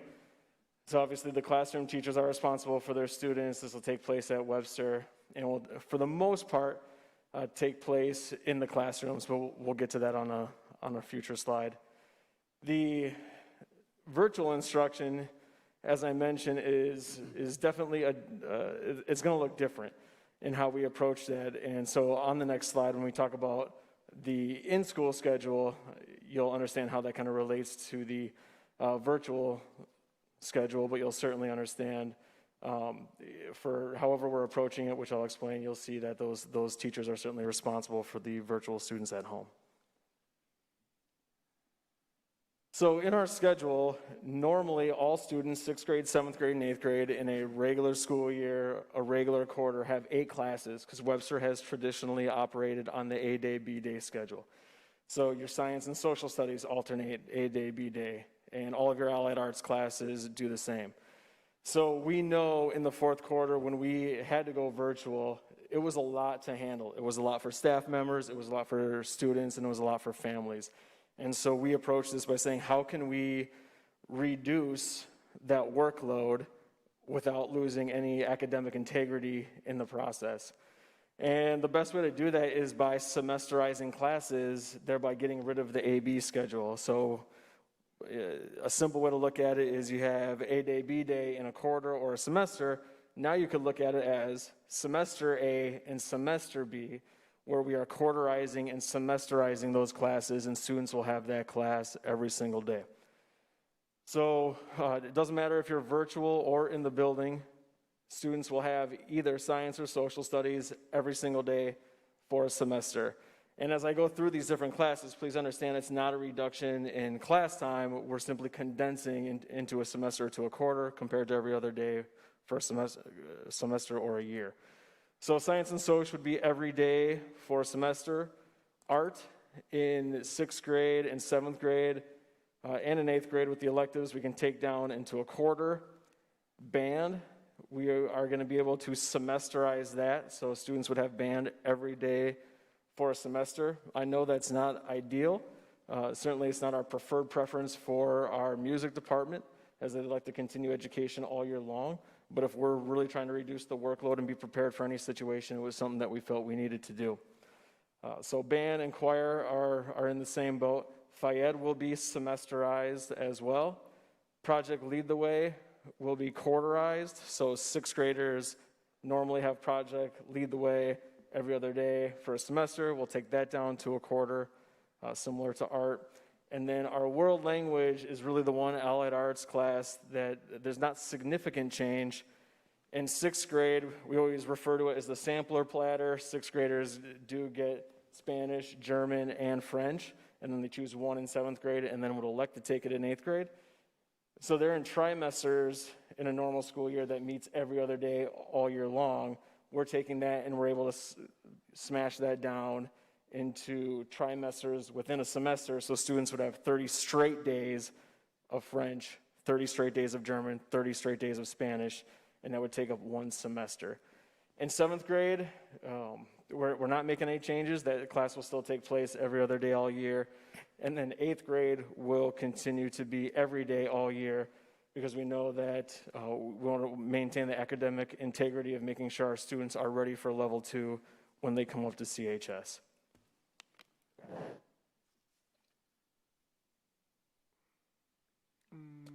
So then, real quick, Tony, they're not on here that I see, but math and English, are those, some of those typically like double block type of things? And then how would those be an every day all year, or? Yep, so English we refer to as arts, communication arts, and we have that class every day all year long, and math every day all year long, and that is not changing. Okay. Just the duration of the time would change, or No, would it? No, it wouldn't. literally Okay, no changes. Right, No. that wouldn't work out that way. Okay, thanks. So, Tony, one of the benefits is certainly the movement of the students as well, right? The cohorts of students. Maybe you can just talk a little bit about that, because you did talk the workload. You can see how it benefits the teacher, but certainly it also benefits the students, because you're not doing any of that crossing of students. Yeah, thank you, Todd. So certainly from a workload standpoint, both in school and virtual, or in the event we all have to go virtual, it's definitely an easier load to maintain, both in school and away from school. But we're also reducing the amount of transitions between classes every single day.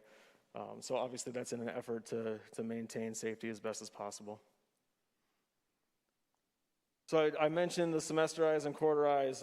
Drop-off pickup. Anyone who is at Webster is very familiar with our infamous drop-off line in the morning, which is not due to the system, it's due to the roundabouts and parents not following the right procedures. However, what normally happens is at 7 o'clock we open our doors, and traditionally all of the students congregate in the commons. We toyed with the idea of opening up the gym and the commons and the hallway, but we're still inevitably going to get gathering. So rather than opening up at 7 o'clock, we're going to open up at 7:05 and allow students to go into the hallways and go right to their classroom. It's worthy to note that we are not issuing lockers for our students. That's definitely a change this year. Students will carry their backpacks with them, their materials with them. I know CHS has been doing this for a little bit of time now and has had success with that. So really, when there's no need to stop at your hallway to manage your materials, you can enter the building and go right into your classroom, which we feel is the safest way to start the day. Recess, so we have, and lunch go together. We are maintaining our 3 lunches, 1 for each grade level, but traditionally we've had the entire grade. They go into the lunchroom, they eat for 15, 20 minutes, and then they go outside for recess. So we're going to split the grade level in half.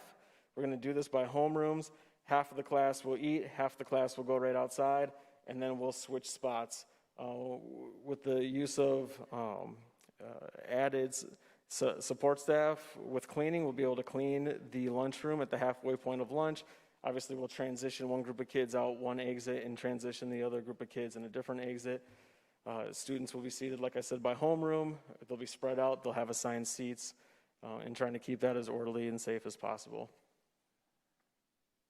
Hallway transitions, definitely tough to try to push one-way traffic at Webster with the schedule changes and where students have to go.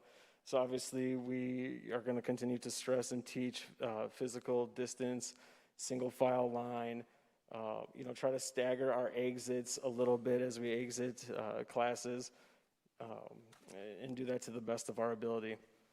Special events, when we send out our notification, our updated school plan to parents tomorrow, we're certainly going to try to do the best we can to provide those experiences in whatever format that might lead to.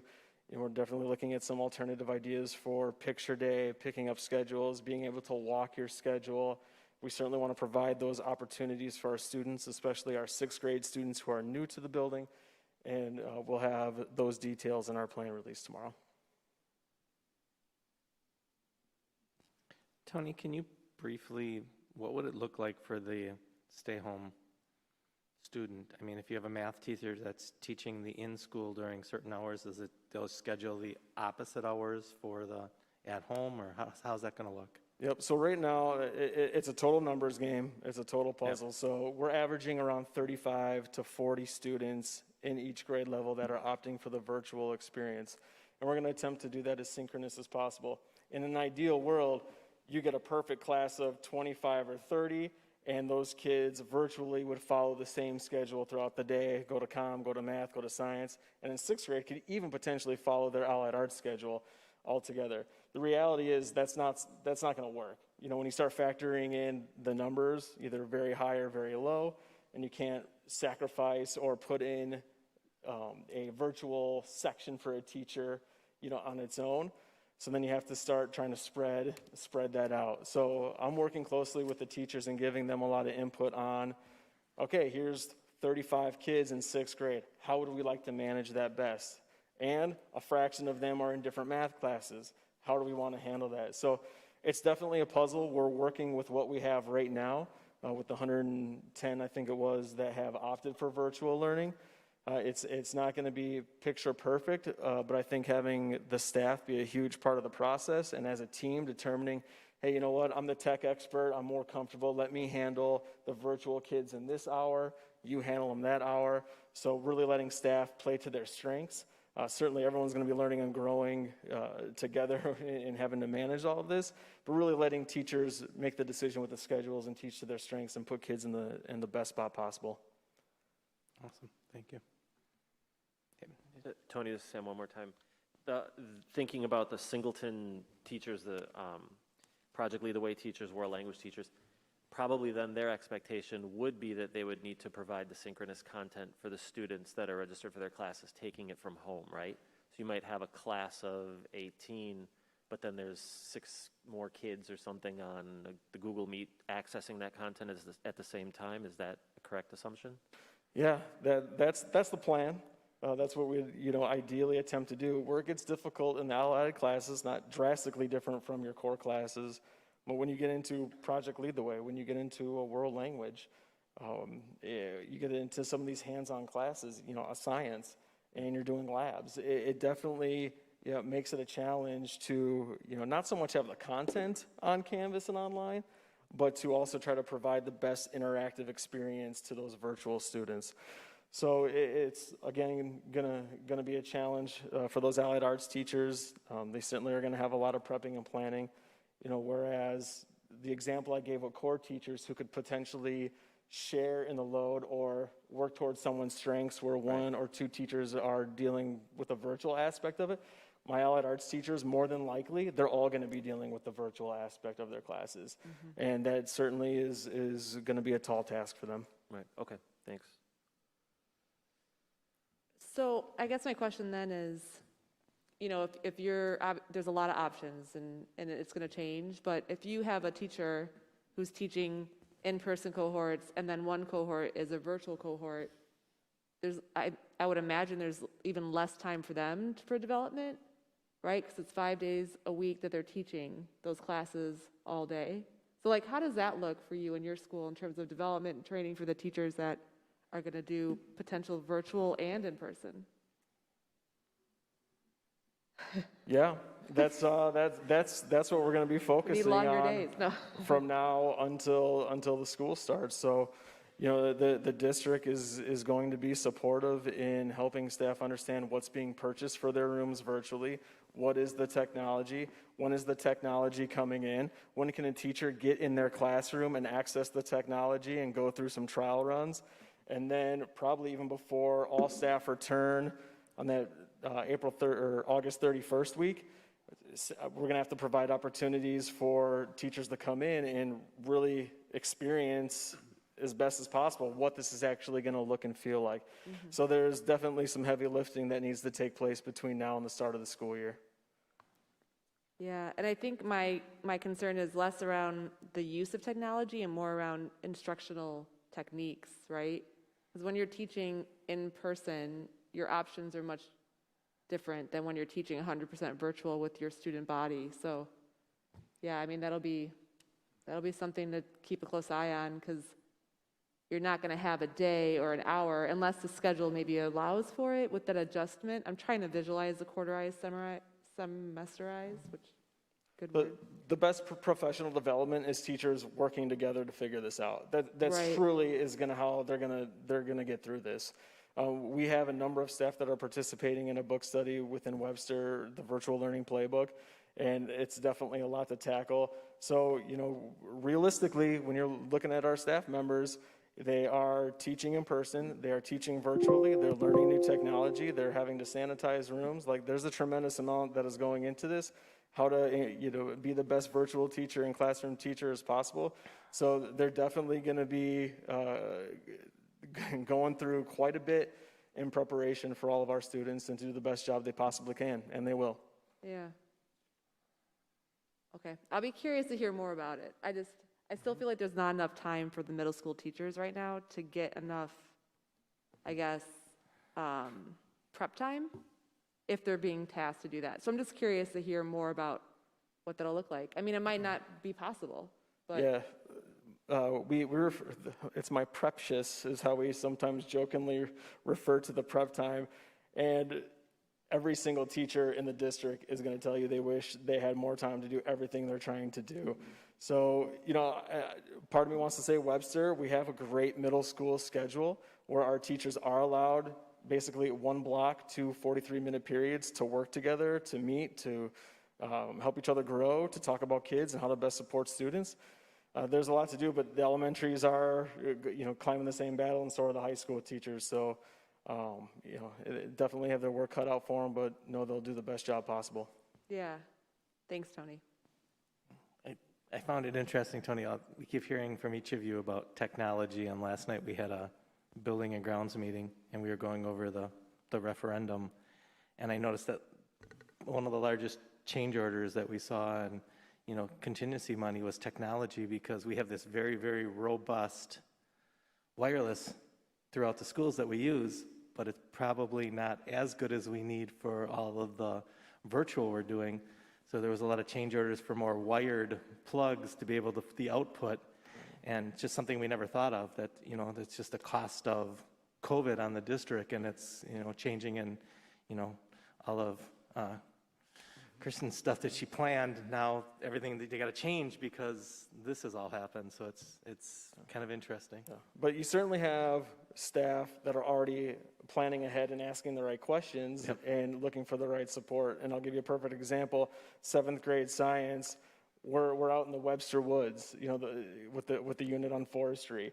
How do you try to do that synchronously? You know, okay, well, what do we start to need? We need, you know, internet hubs that can reach as far outside as possible. What's the Chromebook, right? You know, you start getting into a lot of these logistics, as you still want to provide a great experience for the students that are in the building, but also want to provide a great experience virtually for those students as well. Yeah. I guess if there's a good thing of this, it happened now when we're doing the building, as instead of happened last year, and now suddenly we're tearing walls to put wiring and things in, but it made a lot more work for, you know, our administration and our staff, so we appreciate all the work you guys have been doing on it. Yeah, thank you. Thanks, Tony. All right, Thanks, Tony. Thank you, Tony. Thank you. Next, we have Adam Kurth, the high school principal. And board members, I think you're getting a sense of if we are going to provide quality, safety and access and think about our guiding principles. You can see the major contortions that we are making given the parameters that the board provided us to provide in-person instruction. So this year is not going to look like a typical year. And you're getting that sense right now. And that's true in all districts. It's not going to look, and we're doing our best given the parameters you provided us to provide a high quality program that all students can have access to in a safe environment. But you can see and get a sense of the weight, just that when you're talking to the principals, at least the elementary here and the middle school, you certainly see that and hear it from Adam when you look at his schedule, because high school schedule being the most complex schedule. Adam. Thank you. Good evening, board. Adam Kurth, high school principal. Thanks for the opportunity to share the tremendous amount of thought and consideration and effort that our staff has been putting in over the past few weeks in trying to create the best experience for our students. We learned a lot, as Tony shared, we learned a lot last spring, and we tried to take that into account as we move forward. And we know that for our virtual learners and for our in-person learners, we would have been doing a disservice if we would have continued under the same structures that we had in place last spring. So we put a tremendous amount of effort and thought into trying to create a different structure to better support both learners, and we kind of looked under three umbrellas as we were trying to make a determination on what's best for our students and staff, and that is, first of all, the safety and wellness of our students and staff. We looked at capacity and experience for our students and capacity for our staff. So those were kind of the three main areas that we looked at to determine how to move forward. From the high level, we're a little bit different than the other buildings in that our structure in terms of instruction is not going to change much. We have well over 100 unique classes, and so we don't have the flexibility to take a social studies teacher out and have them teach the 12 social studies classes that we offer virtually. And so we have to get creative within our own structures to allow those staff members to teach those unique classes throughout the entire year. So we really had to kind of adjust. But so the in-person and the virtual instruction will take place by the classroom teacher. That'll take place in a couple different ways, but the main aspect of it being they'll live stream what parts of their instruction in their class they can. That live stream will also be recorded and uploaded into our Canvas learning management system for students to review at a later time, which we've also built into the schedule as well. So that's the biggest, highest high-level picture that we're looking at as our staff are going to be doing both of the pieces of learning. What we're looking at is the feedback that we got and the reflection that we did on the spring and just virtual learning in general, and on our students and staff, was that the AB block is a struggle. Having 7 to 8 classes for any student at home is a difficult challenge to manage, to understand, to organize, and difficult for a teacher to do that as well. So we have looked at changing our structure to a modified 4x4 block, which means there will be 4 classes every day. Similar to Tony's semester setup, only we're going to break up our semesters into quarters, and I'll explain a little bit more about why we're doing that later. So we're breaking them up into a 4x4 block with 4 classes a day, but we're also building in a virtual time into the day. And that serves several purposes, the first of which being a dedicated time for all students to connect with both each other and with staff. So as our students at home, which is about 20% of our student body, as well as our students who are in those classes so that they can interact with their peers who are at home, because that's still a valuable part of each class. It also allows our staff time to do their necessary work with the virtual students in terms of meeting with them and uploading their videos, doing whatever necessary online pieces they have to provide the experience for both the in-person and at-home learners. Inherently, at-home learners take more time and work, just because it's harder to interact with them, to answer their questions, to work with them, to assess them, to support them. And so we had to find a structure that would allow our staff to have a built-in time to do that. And so we've done that through our new schedule that we're proposing. Lunch, with our new cafeteria, our beautiful cafeteria, we were hoping to go from 3 lunches down to 2. Instead, we're going from 3 up to 4. We do have about 220, which is about 20% of our students who are currently choosing the virtual, which brings our student body to around 800 to 900, what we can expect on a daily basis. And so broken up into 4 lunches is about 200. Which we believe we can socially distance. The cafeteria is set up for about 650 at capacity, and so we believe we can social distance our students safely to allow them to take down their masks and eat at that time. Hallway and foot traffic is going to be a difficult part. Just with our structure, with our density, with construction going on, we don't have the ability to do one-way hallways. We don't use lockers typically very often. Our students don't, because we've allowed backpacks, and that's a nice convenience at this point that our students are used to that structure. We will not be using lockers at all, just to mitigate that standing time and that congestion in the halls. So we've taken some measures to do that, but in all honesty, with our student body and the density and the number that we'll have in our building, it will be difficult to ensure social distancing at all times, as there will be passing through hallways, through classes, those sort of elements that just, no matter how much structure we put in, will not be able to meet perfectly the guidelines that are set forth for us. Special events, we will be modifying, having virtual experiences as best we can, and some will just have to be canceled because the structures don't allow for them to be handled safely. So the new structure, and there's an image that you'll see in a couple slides that'll make it a lot clearer, but essentially a student's Orange Day classes will be broken up into 2 quarters, first and third quarter, and each quarter will essentially be a semester of learning in the AB block. So we'll take all those classes, and the student could have 3 to 4 classes. They'll have it for 8 straight weeks, and I'll explain why we have it for 8 straight weeks, for first quarter and third quarter. Black Day classes on the traditional AB schedule will be second and fourth quarter, again for 8 weeks each. We do have a virtual learning hour that is built in, which I already spoke a little bit to the benefit of that.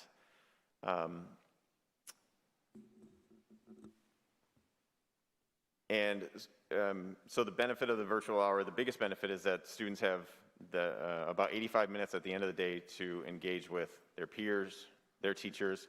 So all staff will be available online on their computers in Hangouts or in Canvas or whatever structures they feel they deem necessary and appropriate to connect with all of our students. And students are expected to commit to either the virtual learning or the in-person learning. So just because of the structures that we have, to make sure that is running smoothly, we're asking students to commit to one or the other. The benefits, the biggest thing, as I mentioned at the beginning, is safety of our students and staff.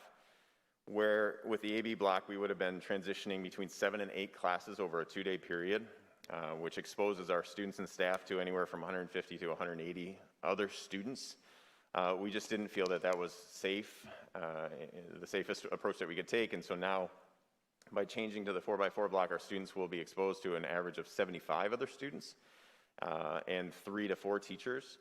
And so that's a huge benefit in several different ways. One, less exposure means less risk. And two, if there is exposure in any of those classes or with any of our students, it's much easier to track and trace the exposure of our students rather than looking at 150 to 180 students. We're looking at far fewer, half of that.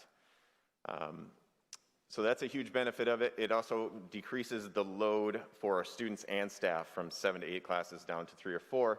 Now, I want to be very clear, it doesn't decrease the content or quantity, because just because that they're down to 3 or 4 classes, those 3 or 4 classes are now meeting every day, so the workload will increase for those specific classes, but they won't have the other 3 or 4 classes, which previously they had to consider in the AB schedule. We build time in the day for interactions. It's just a more manageable structure and workload for the wellness of both our students and our staff. Next slide. So there are some struggles with this schedule. Our staff really vetted it thoroughly, and I won't speak to each of them, but the end game with our staff was that the benefits far outweigh the struggles.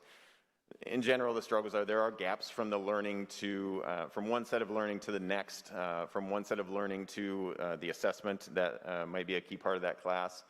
We believe that we have approaches that we can take to mitigate a lot of that, especially with our AP classes, which will have gaps during the virtual learning time, different resources that we can set our students up with. So there are struggles. World language is one, where world language, students learn best with world language when it's on a daily basis or on an every other day basis. They'll now have 8 straight weeks of the class and then have a gap for 8 weeks and then come back to that language. So there are difficulties with this schedule that we are doing our best to address in different ways to support our students and make sure that they feel comfortable through those gaps and through those transitions. But overall, in the end, our staff felt that the benefits of the structure far outweighed those struggles. The other piece is that with any schedule, there are classes that we will not be able to offer to our virtual students, where manipulatives, where on-site facilities. An example would be our team sports phy ed class. You can't do team sports virtually. So our students will have to decide on another class, or we have a lifeguarding class. If you're taking it virtually to be tested, you would have to be in the pool. And so we're going to have to adjust and get creative with some of our classes that we offer. But that, again, is a drawback just to the whole situation, not necessarily to the scheduled change. I think the next slide is the image. Adam, could I ask you a question real quick? Sure. This is Sam.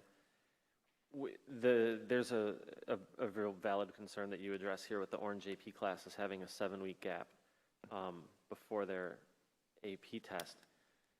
Would still there be an effort made to provide as many AP classes as possible during those Orange days? Because it seems to me that the APs offered during the Black days would be missing a relative amount of content opportunity if they're only starting during the second quarter. And I know it would be every day, but it seems like since they take those APs at the beginning of May, which is still a month, they would have only from, third quarters, that's like March sometime, right? So we adjusted. Actually, if we can go to the next slide, I'll be able to show you how we addressed that. So we created 8-week quarters instead of 9-week quarters. So the 8-week quarters allows both Orange and Black days to have 16 weeks of solid instruction right up to AP exams. The other thing that does, if you can go to the next slide, so the first week in May, as you can see, is AP exams. So we overlap by 1 week, but both Orange and Black courses will get 16 weeks of instruction prior to AP exams, which our staff was ecstatic about. The other true benefit that we found to this is we'll have 4 weeks at the end. One of the pieces that we learned from our spring instruction was that we assessed our students at the end and we had no idea what to do. We couldn't recover, we couldn't fill gaps, we couldn't remediate, we couldn't enrich in any way. And so in ending our courses at the 32-week mark, it allows us 4 weeks to meet with all classes, all students, fill gaps, enrich, support, provide different types of assessments, have a better understanding, especially for world languages, of where our students are at, so that next year, with, you know, with the hopes that we're back to some sort of normalcy, we'll know where our students are at and where we need to fill in September of the following year for the learning. So we squeezed our entire, all of our content into 16 weeks, and we're using that last 4 weeks to really support that learning in the end. That's a really good solution. Thanks for explaining that. Sure. And hopefully by May, we'll be living in a different world than we are right now. Absolutely. That's the hope, I think. I was really excited to see that remediation of classes and students. And my understanding then is it's holistic, right? So even if a student needed some remediation in math or English or any subject, it would sort of be organized as such so that they would have that time to have that reteach, essentially. Correct. They'll have all 7 or 8 of their classes available, or 6 at this point, 6 to 8 classes available during those last few days. We'll use it. We've asked our advocacy group through the Principals of Wisconsin, have asked for standardized testing to be pushed to the end of the year so that we can actually really have a snapshot of where our students are at. Yeah. So if we could give the Aspire test at that point, which, you know, love it or hate it, it does give us a really good insight into our students' skills. So if we can provide all of that piece at the end, we'll really have a better idea of what we need to do in the last 4 weeks to put our kids in the right place, and also the next year coming in. Yeah. I also appreciate that, I mean, that schedule is intense. And from how I understand it, if you have first hour, you might on Monday have one class, but then that class shifts time, Yep. right? So, yep. So this is the snapshot of our schedule. If you'll remember from our current AB schedule, we have a resource period in the morning. So we've taken that resource period and we've moved it to the end of the day to help support the virtual hour. So we have our 4 classes, and what we did with our first 3 classes was we stole 15 minutes from each of those classes. So students are still receiving 70 minutes of instruction, which is a significant amount, and will be sufficient enough for our staff to accomplish what they need to do. We've taken that extra 45 minutes and added it to the virtual hour. 4th period to account for the lunches is 85 minutes. But the nice piece is it'll be rolling. So if you notice on Monday, every student goes 1st, 2nd, 3rd, 4th blocks. The following day, they go 2nd, 3rd, 4th, 1st block. So if you look, the 4th block, which is a longer period, those minutes will be spread among all the classes. The other piece is to minimize the amount of transitions and transfer across our building. That virtual hour, those students will stay with that last class. So on Monday, they would stay with their 4th period class, which means those teachers get an extra hour and a half if they need to connect with them in some special way, or if they just didn't get through anything, or they want it, if those students need specific help from that teacher, they'll be sitting in that classroom. Well, we didn't want that to happen just for 4th block teachers, so the rolling schedule helps expose all students and all staff to that extra time. Another piece that we're looking at and considering is to keep our buildings as safe as possible is to allow students who have study halls in that first period, so it could be any block, but during that first period of learning and during the last period of learning in virtual hour, for them to do that remotely. So students could leave the building with parent permission with an expectation that they are still engaging virtually.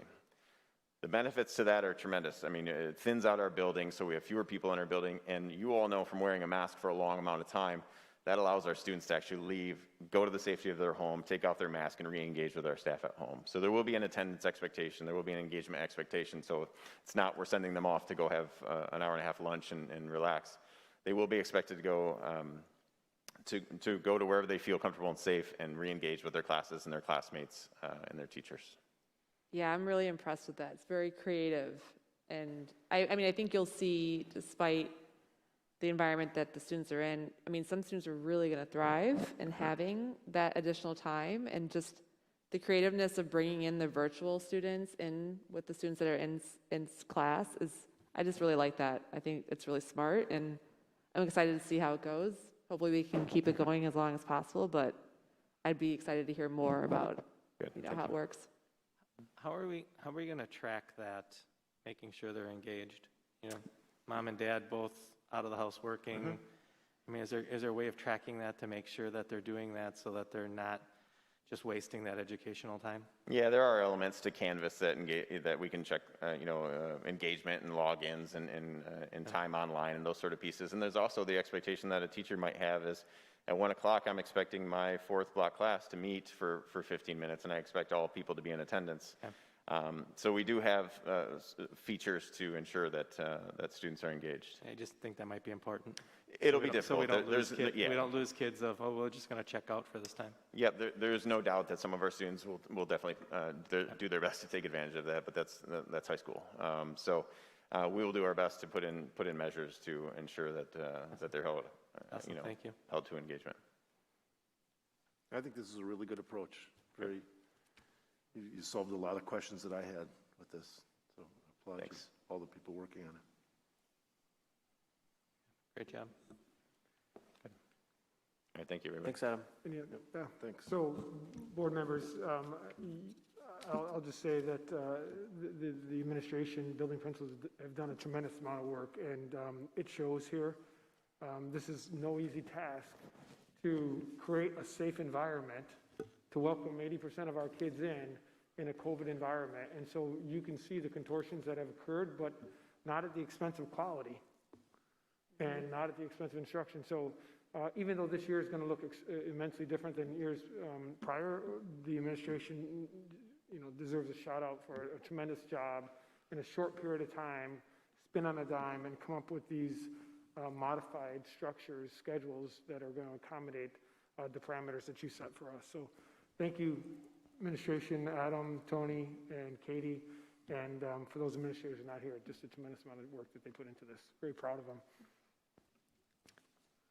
Board members, I think we're going to take a quick break, if that's okay with you, Rick. One of our board members needs a quick break.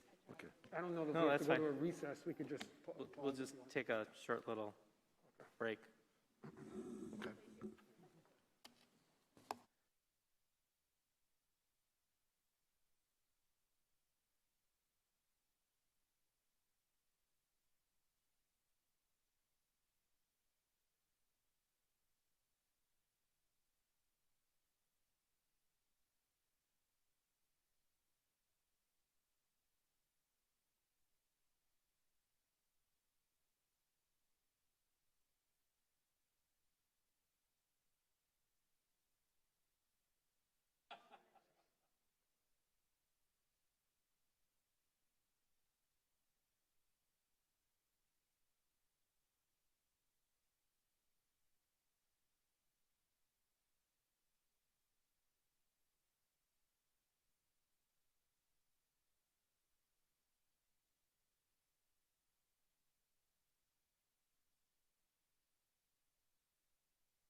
You're absolutely free to go, yeah.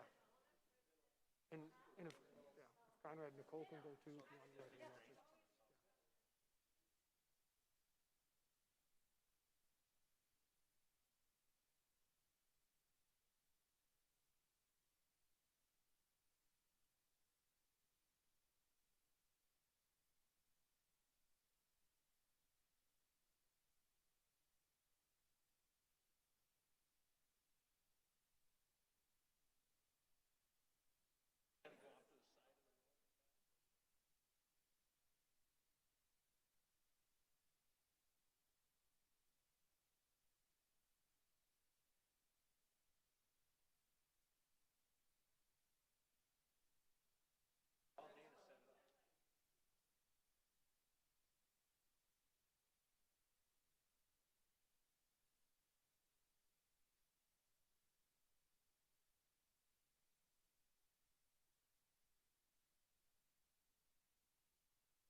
You okay?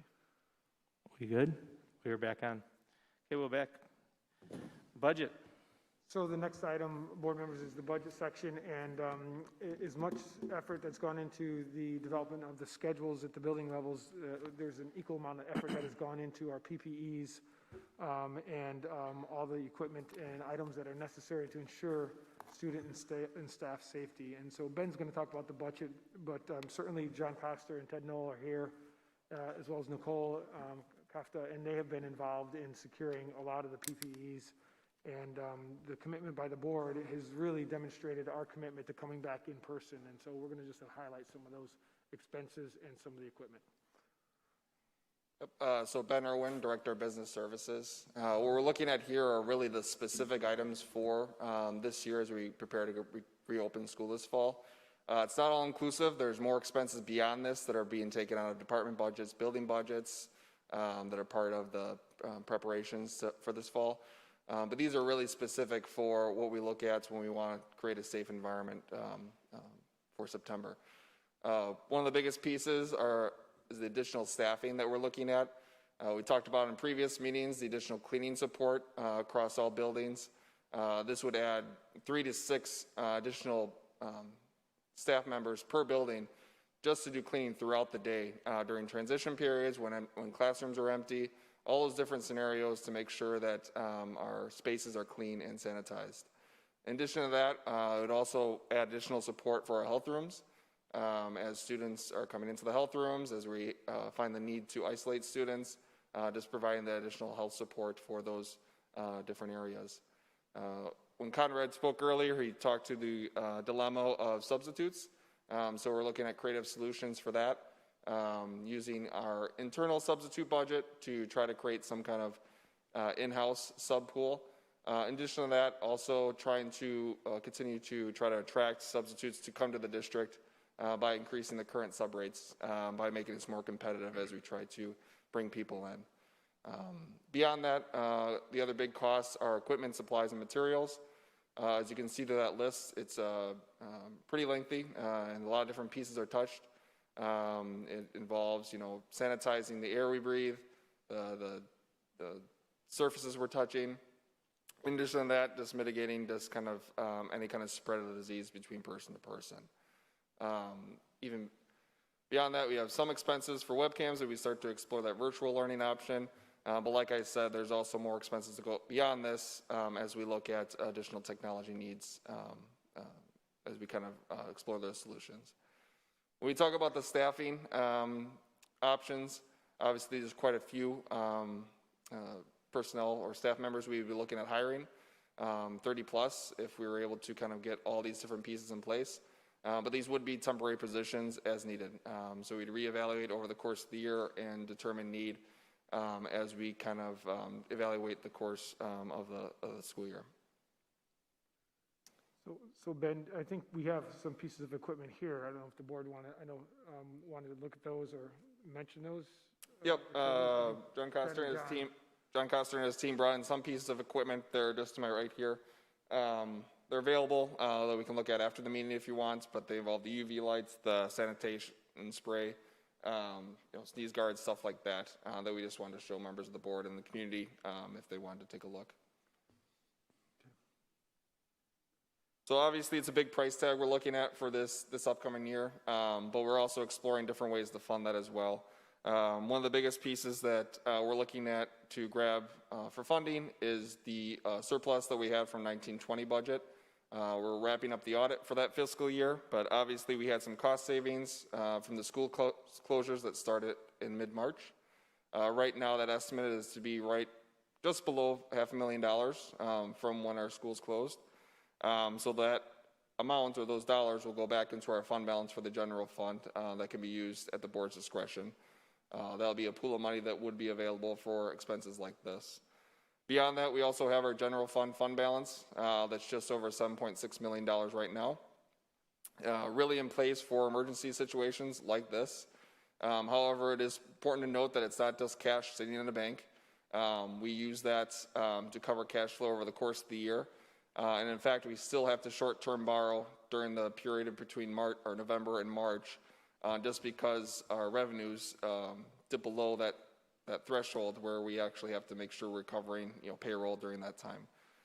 So it's not an endless supply of money. We can't use all that $7.6 million, but it could be a amount we could pull from if we're comfortable with that. It is in a good spot. It's at 22% of our expenses. And our board policy requires at least we have a 15% of fund balance each year.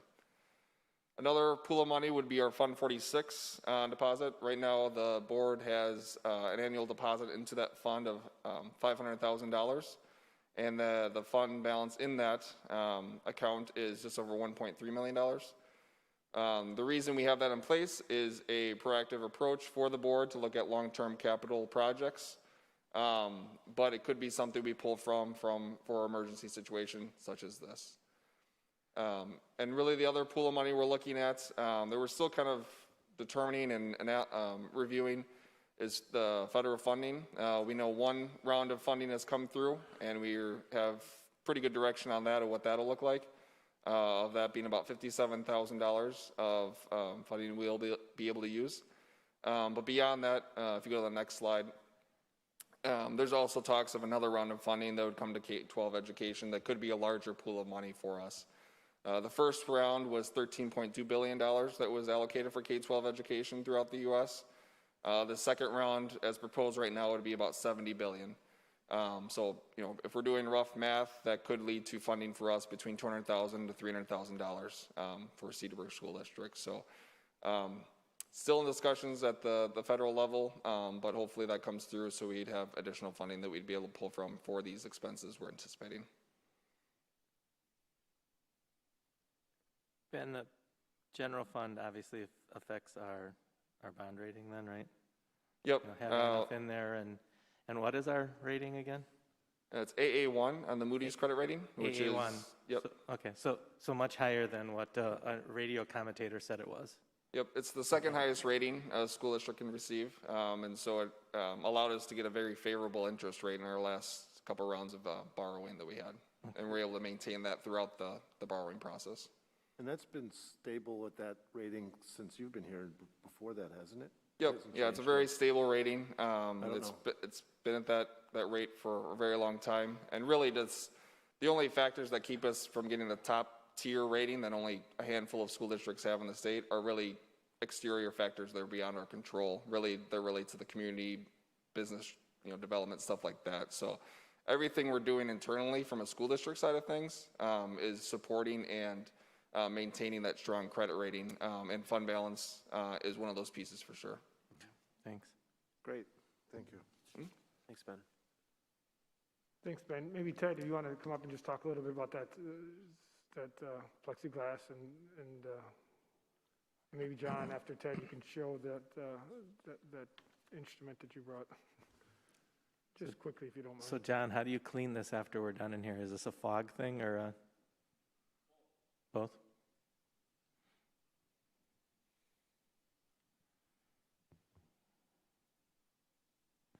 So I know this is going to look a bit ridiculous because it is clear and it's hard to see. But I do what I'm told. This is the plexiglass divider that each teacher will receive. We have enough that each certified staff member, paraprofessional, instructional interventionist can receive one. They're 2 foot by 3 foot. There's a path through, and of course there's stands. So there's sneeze guards. Of course, in case there's any airborne things flying around. So we have those in the district already, and those will be distributed to teachers as they return.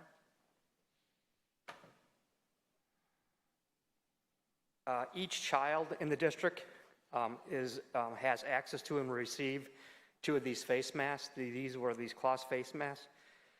These were given to us by the state of Wisconsin. There was a joint venture between the DHS, DPI, and a couple other agencies. So these were delivered. These are in the district. We have 6,500 cloth face masks that are available to students if they want them. I know some families won't, but they are available for our families. These are the vinyl floor markings and wall markings that we ordered. They're vinyl adhesive, so they can go on carpet, walls, tile, and they're going to be durable enough that they can be there a while without them peeling off. So each teacher will get one of these for their floor so they can put it in front of their desk so the students know where to stop and provide that social distance. And then these are for the entrances of the buildings, the main offices, the front doors, things like that, just to remind people that we are encouraging that social distancing. And then the arrows are vinyl, and they can be put on floors, the carpet and tile as well. This will help us help students navigate and keep that traffic pattern going as best we can. We've heard to some of the difficulties with that with a number of students, but I know principals are working carefully and closely to make sure that they're doing the best they can. This will help us achieve that as well. John, I have a question on all the decals and things. How easy is that when all this craziness is over to remove from the floors and still keep your finish? Is it going to cause issues? Well, the new flooring that we're installing, carpet squares and luxury vinyl tile, which does not have a finish. So there's no floor finishes on. We're getting away from the floor finishes. We don't want to have all the stuff pumped into the environment. So it's just sanitizing and cleaning. So those will come up without any residue. Awesome. Okay. Yeah. In addition to the Lexan, the portable Lexan, we have sheets of Lexan that we're going to suspend in front of secretaries, and we'll do that with aircraft cable, and we'll cut those to fit. So we have 12, 14, 15 sheets of this in back and maintenance, and as we start to design it, we'll hang those from the ceiling with clips, and those will be suspended in air. So,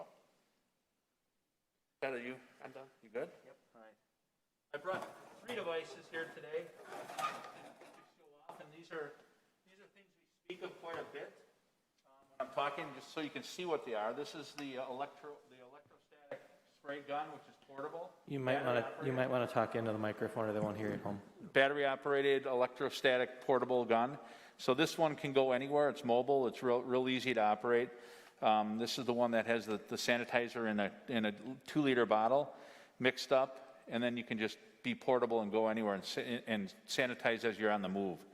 The other thing we have here is... And that you could use outdoors, the playground equipment, Yep. things like that. That's what you would use for the outdoor playground equipment. It would just be too cumbersome to use the 110 powered one. Here we have the mobile sanitizer. This is a UV light. As you can see, there's UV lights all the way around it. It's 360 degrees. You bring these into the classrooms and any room that you want to eradicate. Run it for 10 minutes, relocate it. Motion sensor, so it can't, if somebody walks in the room, it shuts off immediately. So there's multiple motion sensors all the way around it, so it senses anybody who would come into the room and shuts down. Okay? And then we have our fogging gun, which is much more industrial, much more commercial for areas like the cafeterias. And this item, you just basically take the gun, fog the area, sanitize the area, but it is connected to a 110 source. So it's a little more cumbersome, but it does a massive area in short periods of time. So like this room after we're done. We would do this after we're done, yeah. Yep. To fog this entire room with this gun would probably take a half hour, Okay. which is remarkable in considering what you would have to do if you had trigger sprayers. If you had to wipe One everything out. person operate in it. Okay? So those are just 3 of the items that we purchased. Every school has at least one of these, each. So each school has all 3 of them. The high school has multiple ones, obviously, just based upon the volume of the square footage. Okay? Yeah. Okay. So just a comment, board member. So the investment in the equipment is not just for COVID. I think this equipment is going to be used post-COVID. Yeah. It's an investment in just keeping our facilities clean, sanitized, and ready for public and our student and staff use, with the exception of some of the disposable items like Ted had mentioned, some of those vinyl floor stickers. Everything else is something that is going to be an investment into the system that will be used for years to come. So it isn't a one-time use and then we put it away until we have to pull it out. This is all going to be used again. Didn't we have some of this already? Weren't you already using some of this just for the normal flu each year? Guns. We did have those, and those were in play and in use. Our UV lights built into our air handler units, we've had for 8 years. We've just beefed those up, and now we're using either those or polar ionization in all of our UV AHUs, air handling units. So those will all be installed. As they come in, we'll have those all installed. Every single air handling unit will have that sanitation capability. Yeah, I think it's important for people to realize that, John and your staff, you've been using this prior to even COVID. Correct. And that's why, each year the flu season and things like that, we don't always have the troubles other schools have that they have to close because of it, because of the work your staff has been doing. We like to think we're keeping it at a lower level than most schools. How we quantify that is we also purchased a tester so we can test the bacteria. We're doing pre and post bacteria sampling. So we can use this and say, hey, all right, this is what it was before we did it. This is what it was. I did a test on my desk, and it was remarkable the difference with just a simple application. It was incredible. So it is proven, it is tested. We're going to do a mark test on this just to introduce it and then keep that published so we know what it is. Awesome. And to Rick's point, you had a lot of this equipment in place now, but this year now you made it 100%, the air handler units instead of 70%. Every school has it, and then every AHU, air handling unit, everything that pushes air through the school, which we run, while kids are occupying the building, those are running continuously, because we have to have fresh air exchange and continuous air exchange in a building. That is continuously sanitizing, one pass cleaning with the UV lights or a polar ionization system. Some of our smaller units, we can't get the UV lights in, we put the polar ionization in, which is essentially the same thing. Disinfects one pass air and cleans it. And the fact that they're just assigned to certain schools doesn't affect like when you have in the past where we've had an issue at a school where you just all hands on deck, you take all the equipment to one school and... No, we have, every school has it. Yep.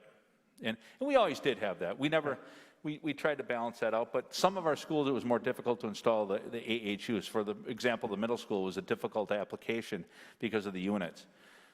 That's why the polar ionization comes into play. And we can I just remembered you a few years ago talking about a school where there was an incident in a school and you took the equipment from we the other took everything over there and everything over eradicated there and really hit that school in one day to make sure everything was great, and then put it back at its regular. Yeah, and if we would have that situation, we could go and mob clean anything with any of this stuff and get through it in mock time. We just hope to keep that down to a minimum now that we have all of this equipment in each school. Right. Yeah. Perfect. Thank you. Thank you. Thanks, John. Thanks, Ben and Ted. Next steps, just a timeline that we've seen before, board members. We are now on August 12th. We have another board meeting on the 19th, and then we have schools opening on September 8th. Todd, before we get to the thank you slide, just because I kind of wanted to wait, if we could go even back to slide 21. I don't want to go through all the rest of the slides painstakingly, but on slide 21, we mentioned a blended option, and I wanted to kind of wait until all of the principals, especially, but everybody who's been collecting data to present. Everybody's done a wonderful job, by the way, based on the constraints sort of that they've had with this pandemic and the policies that we've enacted during this pandemic. The one thing that it seems like everybody has had their hands tied on trying to mitigate is the social distancing, and after seeing the numbers come back, I don't know that those numbers in and of themselves guarantee social distancing. Are you in a position that you could talk a little bit about the blended or hybrid option and maybe some of its benefits and challenges? I know it's not developed as much as it could be yet, but it just seems to be an important thing so that we're not going from option A to option C where things get dicey. Yep, I certainly can, Sam. And we have not spent a lot of time on this blended or hybrid option. So all of our time has been spent on developing our schedules and our new routines based on the parameters that the board had provided us, which was that Monday through Friday, which was understanding that we could not guarantee social distancing. If you remember, there were 5 different areas that we had brought forward to the board, and once the board gave us the marching orders, we went ahead and produced what you heard today, this evening. But we fully recognize that there may be opportunities, and most likely will be an opportunity where we need to pivot quickly off of our current model that was presented tonight. And so in developing our models, in the back of my mind, and I planted the seed with the building administrators a couple days ago, that we want to begin to think about what would a hybrid look like if we had to pivot from our plan that we presented tonight Or if we had to go completely virtual for some reason, either an order or directive, and we needed to come back in, and if we wanted to dial it back or dial it up slowly, what would that potential hybrid look like? And so I think when you think about a hybrid, if we're going to maximize social distancing in a class, and you have a class of 28, what you would be looking at is cutting that class in half. So you had 14 in front of the teacher, then you would have 14 students at home. The benefit of a hybrid like that is that you are maximizing social distancing. It doesn't necessarily guarantee that there won't be contamination, kids aren't going to get COVID and we're not going to have to quarantine, but it gives us better odds, if you will. On the flip side, what it does is certainly puts a bit more of a burden on families at home, because now you have parents who would have to stay home with the young ones. And so that's why you find systems who maybe have gone to the model that we're proposing, we proposed and the board gave us direction to develop. And if in fact it doesn't work, then we go all virtual. So there isn't this kind of, if we all go virtual, parents know we're all virtual and everybody's home and everybody has to plan accordingly. And so I think that's why many school systems are haven't developed, I shouldn't say many, but there's several who haven't developed a hybrid. But there are benefits, and I think the biggest benefit is the fact that it does allow us to maximize social distancing. The plan that we brought forward tonight, I think we would be able to pivot to a hybrid fairly quickly. I think probably easier at a few of the levels, probably the high school and middle school than the elementary. And so our next, the reason I wanted to preview this slide with you, because now we will bring the administrative team together and say, okay, let's talk about what we want to do if we have to provide a hybrid. I think running and providing some parameters would be helpful. And in the back of my mind, one of them would be, we want one bus route in, one bus route out. Because you can see hybrids where they're running multiple bus routes. Our busing transportation costs, I want to say, Ben, is like $1.23 million. 1.2. So if we start adding to that, that's just funds that we don't necessarily have available. So I think a parameter that we would set up is that we want one route in, one route out, and we want to maximize social distancing, which means cutting a class, if you will, a cohort in half. And we want to guarantee that all of our kids are going to get through the curriculum. Because some models are actually sacrifice the curriculum. You're only going to get through 50 or 75% of the curriculum. Everything you heard tonight in the presentation, we're still getting through all the instruction. We're trying to minimize those gaps. And so if we're going to develop a hybrid, I think those are the three parameters that I would mention and provide to our administrative team and say, okay, let's see if we can get this done. And I don't think it's going to be that much of a stretch, but I think it's the right thing to do and to have in our back pocket in the event we have to dial back what we're offering right now, or if we have to go completely remote and then have kind of a phase in back to fully in person. And so the thinking is we'll get that, we'll start getting our eyes and attention on that model, and probably it might be too soon next week, Wednesday, a week from now, but I don't think it's going to be that difficult to bring something to you probably in August. Does that help, Sam? Yeah, that is a help. Thank you. And you know, I think it's good for us to know. I think it's good for the community to know that this is that this work doesn't only happen on the days of board meetings.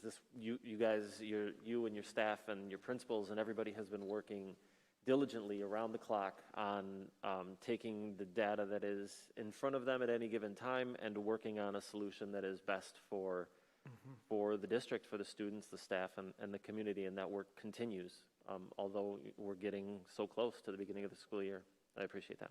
Yeah, I think you can also look at this continuum on the slide from if you want to guarantee safety, you would go to full closure. I mean, that's where you're guaranteeing at least kids aren't going to get COVID here, and you're not going to get a spread.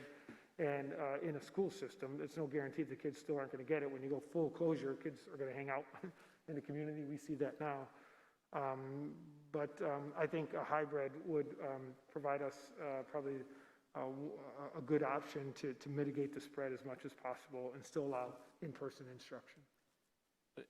Todd, I just want to make sure that we're clear to everybody watching, though. It's under consideration. It's something we definitely, I appreciate you guys planning in case we need it, but the plan still is at this point, 5-day in person. The board has not voted on a hybrid, and so right now it is Monday through Friday in person with that virtual option. We have right now that 80-20 split, if you will.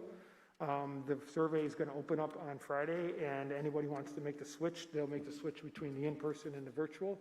But our plan is to go virtual. The board has not acted on any other model other than the one we presented. Yeah, I'd like to thank everybody who's been working on this, and it's countless numbers of people, but a few weeks ago, we saw kind of a framework there of how this might work, and now tonight, seeing these presentations, we're seeing how you're building that structure in there and actually seeing the class schedules, and it starts to come together, and yeah, this is making sense as a way to try to reduce the number of exposures of any positive test result would have. So I give you kudos to the whole group that's been working on this. It's outstanding. Thanks, Kevin. It's been a team. Yeah, it was really great to hear from Adam, Tony, and Katie too, and to hear that voice of the staff and what's being worked on. So unbelievable amount of hours being put into this. Not, no time off, and we're starting in just a couple weeks, so. No, and that's true. There's, we worked right through spring break, Yeah. right through the summer, and here we are in the fall. And so, yeah, no time off is good. There's no such thing as vacation No. or free weekends, because all of our attention is on developing a plan. Yeah, and just to kind of reiterate what Sam was talking about, that blended model. I mean, I think it's really smart that we hear more about it, because in an ideal world, you want that buffer. You don't want to just have all in, right, with students are in, and then we have to go 100% virtual. So if there's any way to kind of swing to the blended to come back in is nice to have, right, rather than have to go 100% out. So just curious to see how that unfolds, if that works, if that's an option. Yeah, so really, the model that the board has approved would allow for social distancing. If you just see more take the virtual option, it could be a 60-40 split, for example. Yep. And then you would maximize the social distancing, and you can still keep everyone marching along on the curriculum, and you can still have one route in, one route out. So some of that may just change naturally, and the hybrid may be just the model we have in place because the numbers sort out that way. Yeah, the backup, yeah. Ted, I think it's important. I mean, thank you and our administration team, our staff, and everyone with the amount of work you guys have been putting into this. We always talk about being a premier, school district, and a lot of the accolades you see with the rankings of our schools on an academic level shows that we're that. But here's a perfect example of just how hard our staff and everyone works together for the betterment of our district and our kids, and just the countless hours you guys have been putting in to make sure that we can have a safe environment for our kids to get that great education. And that's, to me, that really shows, that premier school district we've wanted to be, that, you guys have taken that to heart and really put the hours in, and I really, truly appreciate that. Thank you, Rick. Yeah, well So said. that concludes our presentation this evening. I have an item 5 on the agenda. I'll move to adjourn the meeting. Second, Padberg. All those in favor? Aye. Aye. Aye. Opposed? Don't need a roll call vote because it's unanimous. Thank you, everybody. Thank you. Appreciate it. Have a good evening.